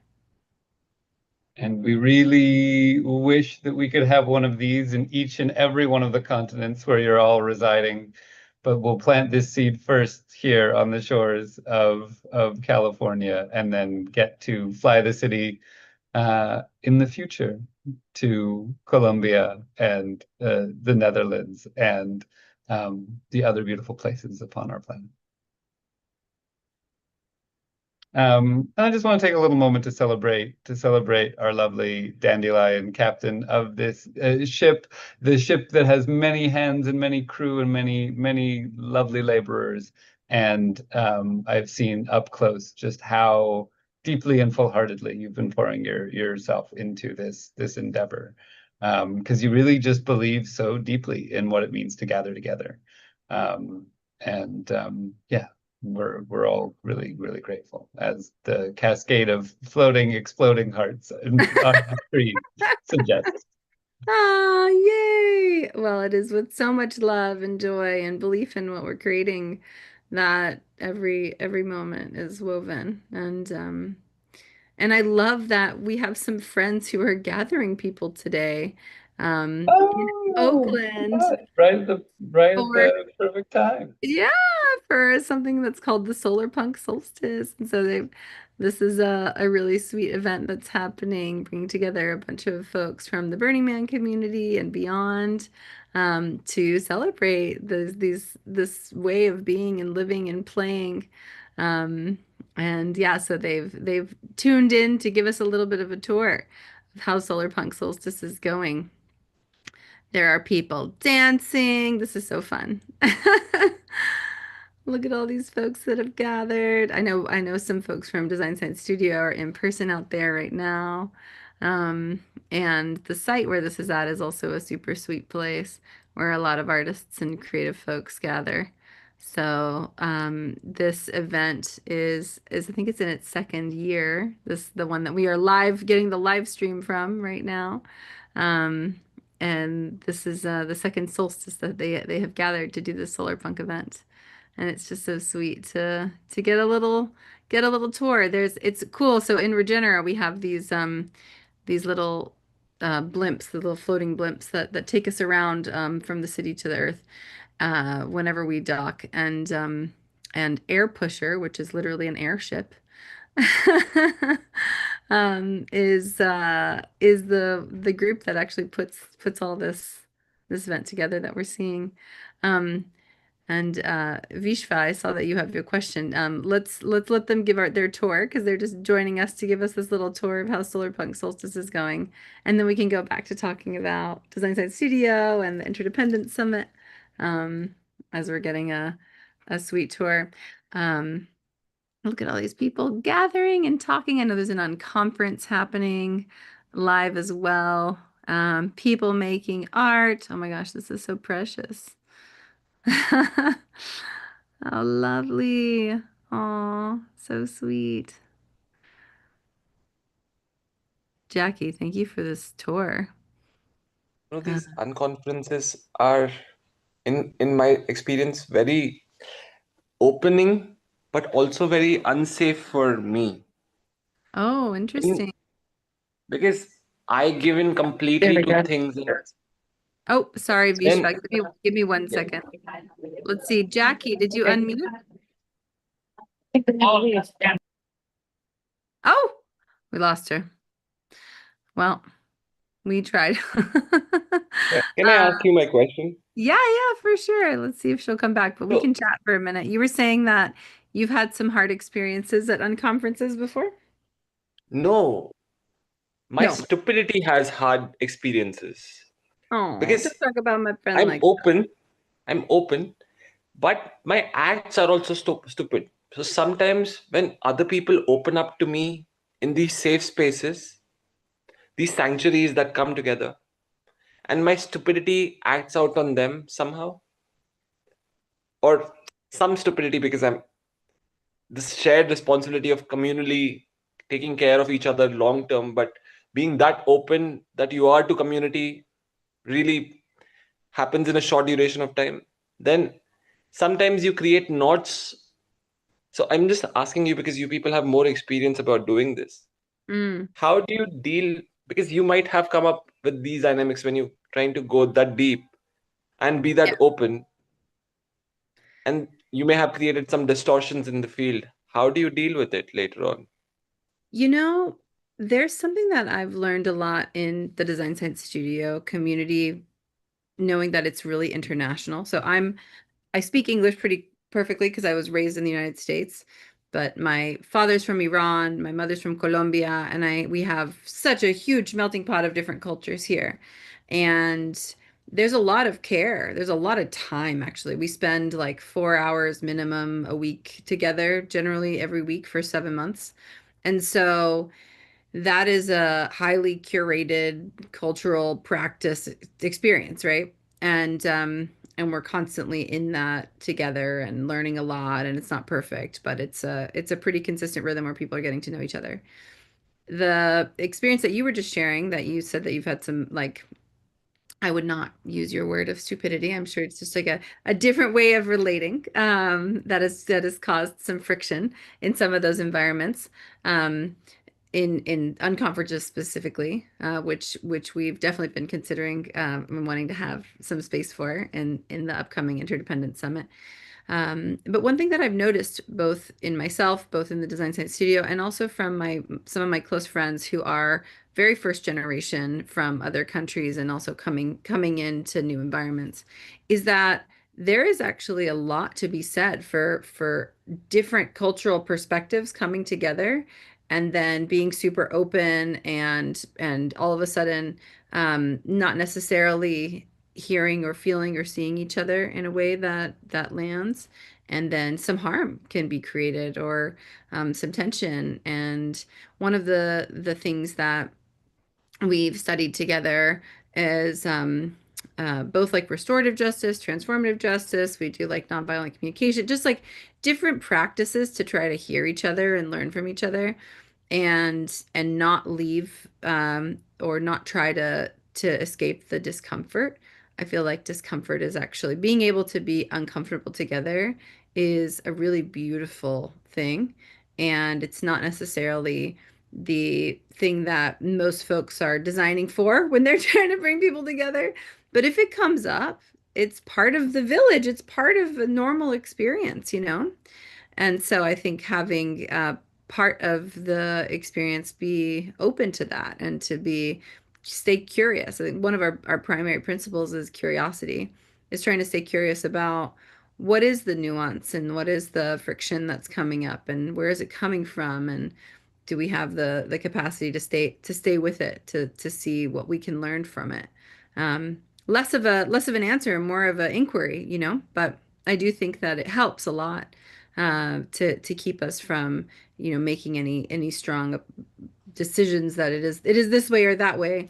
But really, when we're practicing this principle of being pluriversal, is non-binary thinking, really trying to take in a comprehensive design science, is short for comprehensive anticipatory design science, which is starting with the whole, looking ahead, discovering through experience, and designing with intention.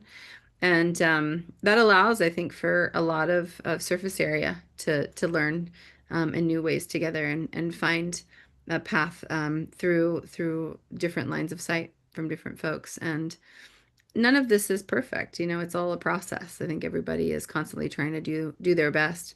And there will always be tensions in when you bring people together from different places. But if the heart of it has care and a lot of good intentions, then generally speaking, I think that there's always a path forward where people can learn a lot from any time something like that might come up. Mm-hmm. So there is something that I'm exploring for the unconference and the ecoversity space, which is alternative education coming together, which is that whatever happens in one generation, the next generation comes, the next year, whatever event comes, and it gets submerged. So it's like more like a delta where the flow is so much new is coming, that sedimentation and a lot of old things which are really good get suppressed by what is coming new. And that is an exploration, that how do you resolve that, how do you bring that into better, or how do you play with that dynamic as well, is something that I'm working on. And if I write something over it or figure something out in my ecosystems, I will also share with you somehow. I'll find you. I would love that. Please do. Please do. Yeah, I think that's what this is all about. That's part of why we wanted to invite our friends who just came in and took us on a little tour of their event, right? It's like it's good to see things like this popping up. And we want to support each other. We want to, as Amanda Sage would say, we want to link train cars, and continue that path of like remembering that there are what 8 billion plus people in the world. The world needs more of this. It needs more spaces like this, more people coming alive together. So yes to sharing learnings. And what did John say in the chat? He says we work to honor our ancestors and learn from them. Yeah, big time. There's one of my friends, Tyler Hansen, who's been an advisor for Design Science Studio, shared with me a long time, like, if I'm not growing, I think I'm dying, and it feels true for me. It's a constant process of evolving. That's why we call the Design Science Studio members revolutionaries with a capital E, and then they become alumni, which now everybody is. Now you're evolutionaries. Because we're, it's an evolutionary container. We're evolving all the time. So yeah, it's such a joy. Thank you so much for wanting to share and be in that inquiry out loud. And yeah, we're reaching the end of this day together. And one thing that we had talked about is inviting people into their citizen development geo, and I wonder if we want to. I can pull up the citizen forum and give folks that as part of their fun work for the evening or the day. It's wonderful. I love it. It's never a full-hearted summit without a little bit of fun work, homework to take with you out into the day. But no, this is our invitation to you for your arrival tomorrow to the summit, if you're joining us here, for your arrival to Hopland, if you're joining us there, to really feel into who you would like your character to be. We met today. I met for the first time Regenera's first picnic table, a deeply nourishing and sustaining force in the village, a very important role to have. But you yourself get to make the choice of what kind of character you would like to be. There are all possibilities are open. So if you'd be so kind as to share. Here we have it. Let's see. I have all these screens in front of my screen. Give me one moment. Try to get it clarified, and I will grab the link as well. Should we go through some of the background and archetypes, or should we just go straight to the form? As you wish. I'm trying to find. Well, I think this part is fun. So don't worry, our citizenship process is fun, and all it takes is your imagination. You can use this training guide to get your Regenera citizenship process started. After you've become a citizen, your imagination is the only limit. Well, we encourage you to create your character. Think about how you dress, talk, and what gifts do you bring to the city. Are you the steward of the famous futurist cafe where all revolutionaries meet? Or maybe you are the organic pastry chef of the little bakery. Get creative. We need all polymaths, makers, and regenerators on board. You are not limited only to delectable consumables. You can really do whatever you want. But first, let's start with the basics. Here in the city of Regenera, our society functions more closely to what you may know as an ecosystem. Each citizen of Regenera plays a unique role and independently contributes to the vitality, regeneration, and well-being of our thriving living system. We call these roles archetypes, and the groups of like-hearted individuals councils. Many of our citizens fluidly move between several archetypes and share joint membership in several councils. Here's a brief tour through the archetypes and councils of Regenera. The leprechaun. The leprechaun kin archetypes are science mythic spiritual beings. They know the secret lies within the rainbow, and that it's not just about a pot of gold at the end of it, but nature's genius in encouraging our ability to refract and reflect. The poet. The archetype of the poet is embodied by those who can read the rhythm of nature. It is the gentle touch of the skin, the patterns of the leaves, the roar of the wave. Poets have enhanced sensitivity, and they are possessed by words. The explorer. The archetype of the explorer is that of endless curiosity and hunger for exploring the roads less traveled, for living new experiences, for discovering new worlds.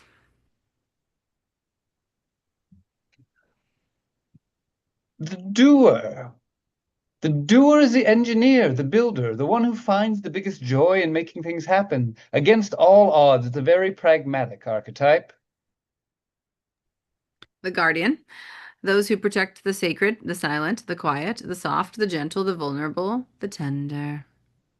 The scientist, an extremely logical archetype, the embodiment of the rational mind, the mathematically driven perception. It's the humble submission to nature. The shaman. Not merely a sick man or a madman, he's a sick man who's healed himself. The connection between the spiritual and the physical world. The philosopher. The archetype of the philosopher is that of balance and meaningful thoughts. Philosophers are those who see beyond and can put in words the human experience, or at least part of it. The futurist. The future is always first an idea, and so embodying the futurist archetype means transforming oneself into a forecaster, a seer, and a creator of possible futures. The heartist. The archetype of the heartist is one who has understood that nature's nature is that of creation, that everything in a constant state of evolution and disruption, of contraction and expansion, of life and death, and that art is the cohesive glue that keeps us together. The trickster. The trickster crosses and often breaks both physical and societal rules. Tricksters, quote, violate principles of social and natural order, playfully disrupting normal life and then reestablishing it on a new basis. The storyteller. The world is made out of words. If you know the words the world is made of, you can make of it whatever you wish. TC. This archetype is the most extensively embodied since we are made of stars and stories. It is, at its core, what defines us as human beings. The nurturer. Disregarded for so long. In this new era of the Regenaissance, the nurturer is one of the most valued archetypes. It's the embodiment of service. Some may call it seva, of being devoted to others and their well-being.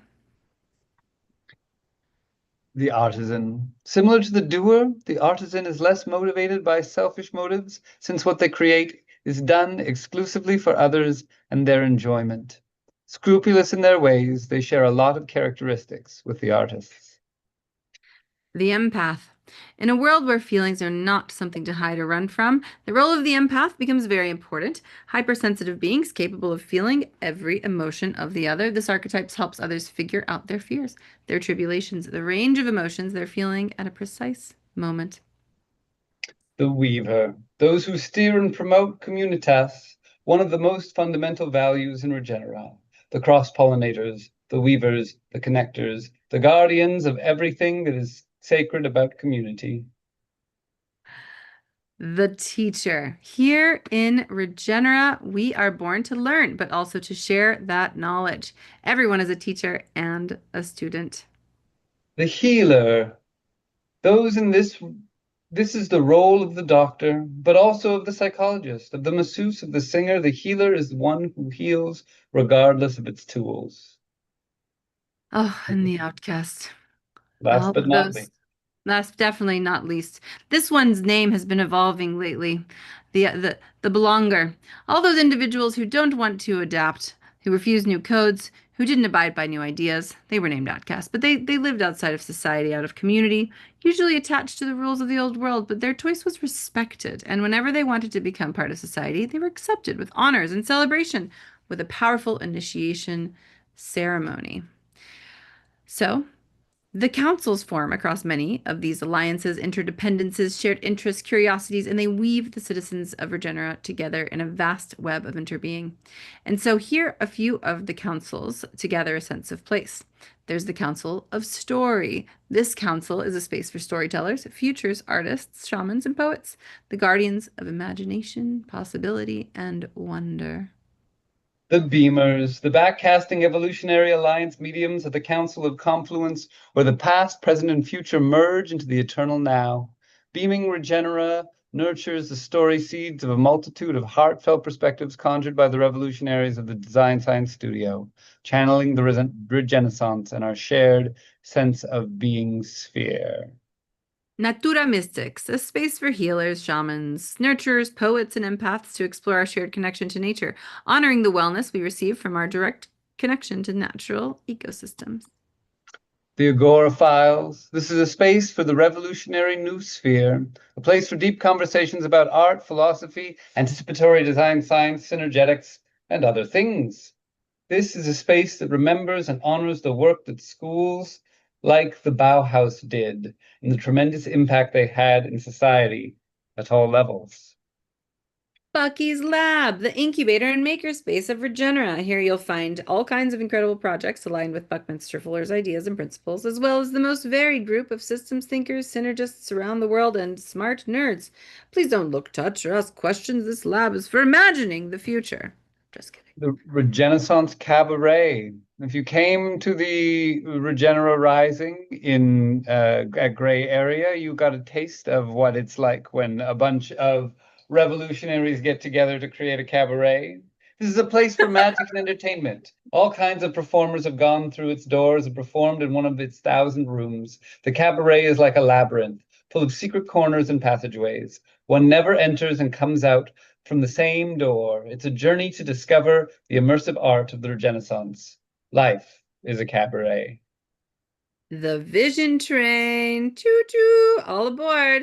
The Vision Train cruises through the art district and is home to the artists, artisans, makers, musicians, and creatives of Regenera. And actually, speaking of the Vision Train, we have the captain of the Vision Train who's just teleported in from Choo-choo! Wait, Amanda! Burners Without Borders Summit at Fly Ranch. Would you look at that? Here we are, reporting from Fly Ranch Station. Hello. We have done it. We've made it to the future. We've landed the spaceship, and it's time for the next leg of the journey. Tell us how it's going. How's it going? Yeah, show us around. Let's just call it, you say choo-choo. I'm going with it's juice. Juice! They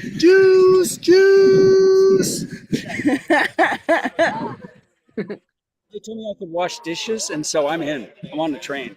Ooh. It's happening. We're on board. Want to see the kitchen? Yeah, show us the kitchen.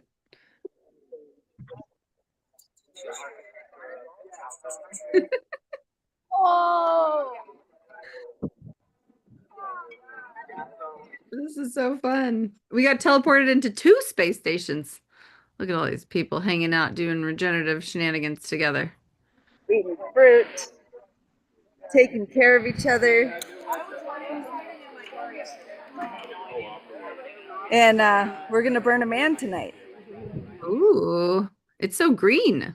It's so green. It rained. It rained yesterday. It rained yesterday? Yes. All day yesterday. And out there is a beautiful sauna. With some Greg Fleischman. Greg Fleischman, yep. Yay, hi Harlan. I know. I don't know. I've never been to Fly Ranch. Not oh yet. Boy, not yet. It's a good time. Greg's planning on bringing one of his pieces out to Regenera. This is the first permanent installation, I think. And then there's also the Moonlight Library out there. Who was created by one of the Design Science Studio members. Out there. There it is. That was Aaron from DSS coheART 2. And their crew, of course. And then out here, there's a man. He's a little bit. You're going to burn. 40th anniversary.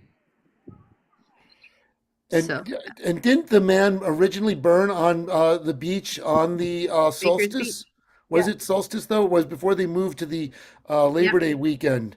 In 1986. So it is the 40th anniversary this year of the first man being burned That, and that's why this 40th anniversary at Burners Without Borders is happening to commemorate. Oh my God, look, a little person. And did Greg actually? I'm glad we caught that one on the live stream. That was fabulous. Is Greg actually there with his installations, or did he just send a team? Yeah. You want to say hi to Roxy? And Is that David? Oh, and Annie. Hi. Oh, I love. They're on the train. They're doing the virtual summit. Choo choo. I love you. Oh, yay, cute. Look at your tiny little blue car. Hilarious. Yeah, we miss you all, and we know that we're all linking in, you know, in the multiple stations, doing the work. And you know, it's so magical, Amanda, that this is the moment you teleported in, because we literally just had a link in from the Solar Punk Solstice in Oakland that's happening right now as well. And then we did a little onboarding to citizenship, and then here you came with another train station right on time. Right on time. Well, it was the first time I hooked in. Thank you, Larry. Yeah, awesome. Everything's working out, guys. Just keep doing what you're doing and doing the work. Yeah. I'm excited that you got your flight. Yeah, I'll see you soon. Somebody asked me, we did a little vision train workshop today, and they asked, there's like, so when is the next station? And I said, well, it's in a couple of weeks for Interdependence Summit in Hopland. Right. So, yeah, it's Yay. happening. So, oh, we got some other friends coming up. We got Harlan, we got John, we got Marina. Yay! Also on the same time scale as you, right? Love y'all. I'm on the virtual playa. So fun. I'm so glad that you joined us in showing this.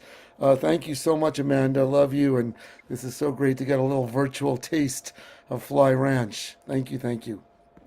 Mwah, mwah. Love you so much. Well, I hope that the burn goes beautifully, and we've been holding it down on the train. We're just literally reaching the end of our second day right now. Timing. It's all about timing. Gotta just keep showing up and trusting. Yep, that's right. Keep showing up and trusting. Tell us I don't know, a special moment that you've experienced out there.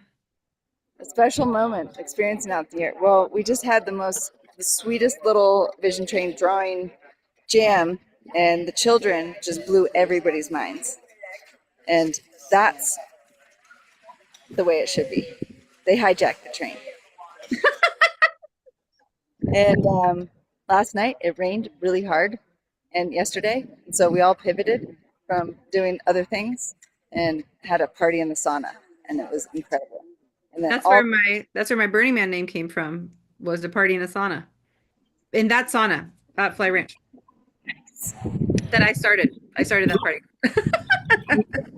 Is the food, the food that's being grown out here, and the stewards that are coming together to develop these programs for food systems at Burning Man, and greening Burning Man, and all the plans. I mean, the trajectory is aligned, and it feels really natural. Natural, and it feels like a coalescing of visionary characters and real heart-led, beautiful humans that are proactive. They're people that do shit and follow through, and that is what we need right now more than ever. Is for people that are going to do impossible things, make them possible. And so it feels like such an honor to just, I want to talk with everybody. I wish we had a whole nother week, but we're all just planting little seeds. And yeah, fueling up. And that's what you guys are doing too now. I know, like tanking up the inspiration to continue in the hard times. And remember that we got friends. And making friends is super important. It's a relationship. Oh, I've never thought of that.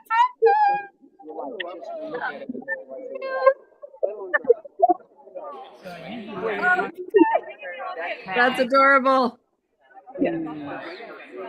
I got my character hat on, so you know I'm doing what I do best. Oh, which... I have my. I've been wearing mine in your honor periodically throughout the day. This one's from Samantha Sweetwater. Oh, yeah. Choo-choo. Choo-choo. Party on, crew. Party on, crew. Love you, Amanda. Love you.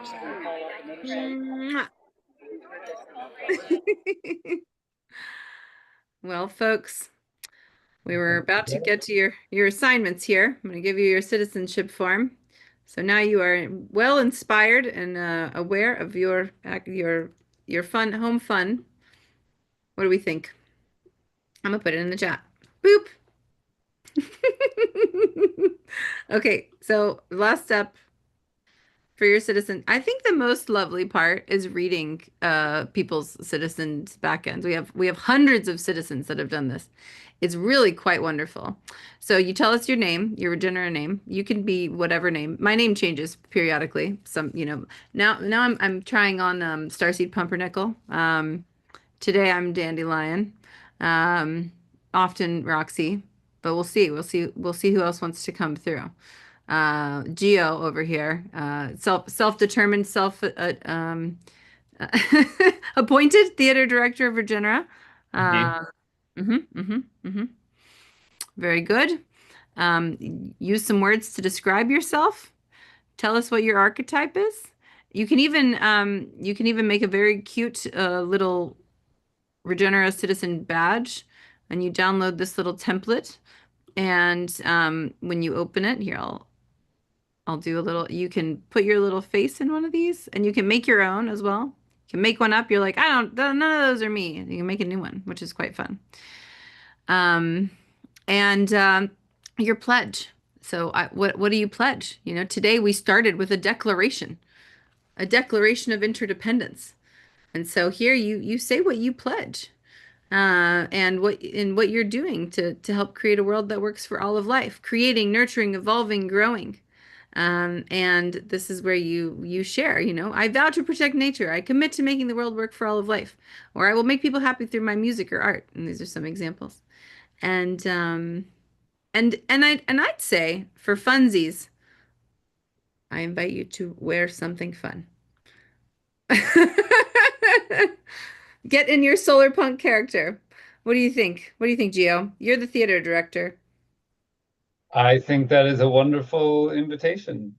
I invite you all to truly have fun with it. Let it be an expression of whimsy. Let it be an expression of joy. Let it be an expression of good wardrobe and sensible hat attire, as at least 3 of us on this call right now are exhibiting.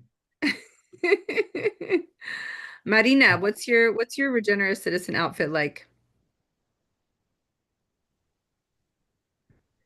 Well, I must say it's not very, there isn't much, but it is like, for sure, I would have something like embroidery or, something like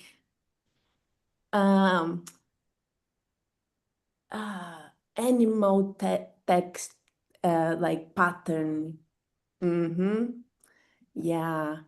I have a vest that I made that is exactly like I'm saying, and it's even with leather, and it has a rose embroidery on the top of a texture of a leopard print.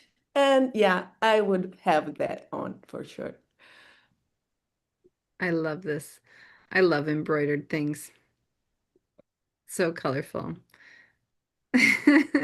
Thank you. All right.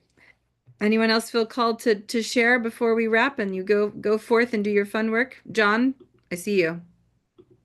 I see your beaming face. Tell us. Yeah, I'm going with a combination of magicians, taking Ari's top hat and grabbing a cloak and grabbing a poet's shirt.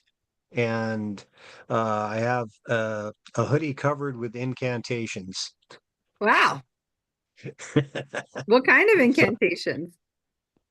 oh, it's from one of my favorite bands, Beats Antique. Nice. They have wonderful music, and I'm going to be rocking some Magic Shelter shirts. And it's 3 days. It's going to be 3 different people. Yeah. I love that. Oh, look, we have our DSS family joining. Look at that. Look, and it's an Eva. Everyone. Ah. Wait. I just found these It's two. time for the barbecue. Oh, good. We're just wrapping our second day. You look so happy. Hosted a whale experience. You hosted a whale experience? How'd it go? It went so well. We were packed. People stayed for like 45 minutes afterwards to talk. It was great. Yay! Many things they could be doing with their time. So it was great. And so many little sparks and ignition. Connection. And yeah, I was just eavesdropping. It's like the way it is. You're like, oh, I want to be there and I want to be there and I want to be there. And I'm so and yeah, grateful for all the things that I do not know. Yeah, we're gonna go bless some beeswax. Cool. That sounds awesome. Yeah, I love that. Mwah. Well, I love y'all so much. This has been a beautiful day. We are concluding the second day. Thank you for being a part of our completion. And we will see you all mañana. I'm going to turn off the live stream. Thank you, Choo-Choo, to the Vision Train and all our friends. Thanks, Roxy and Ari and everyone else who made such a great day today. Tomorrow, I'm quite busy with other things. I'll be able to join in later in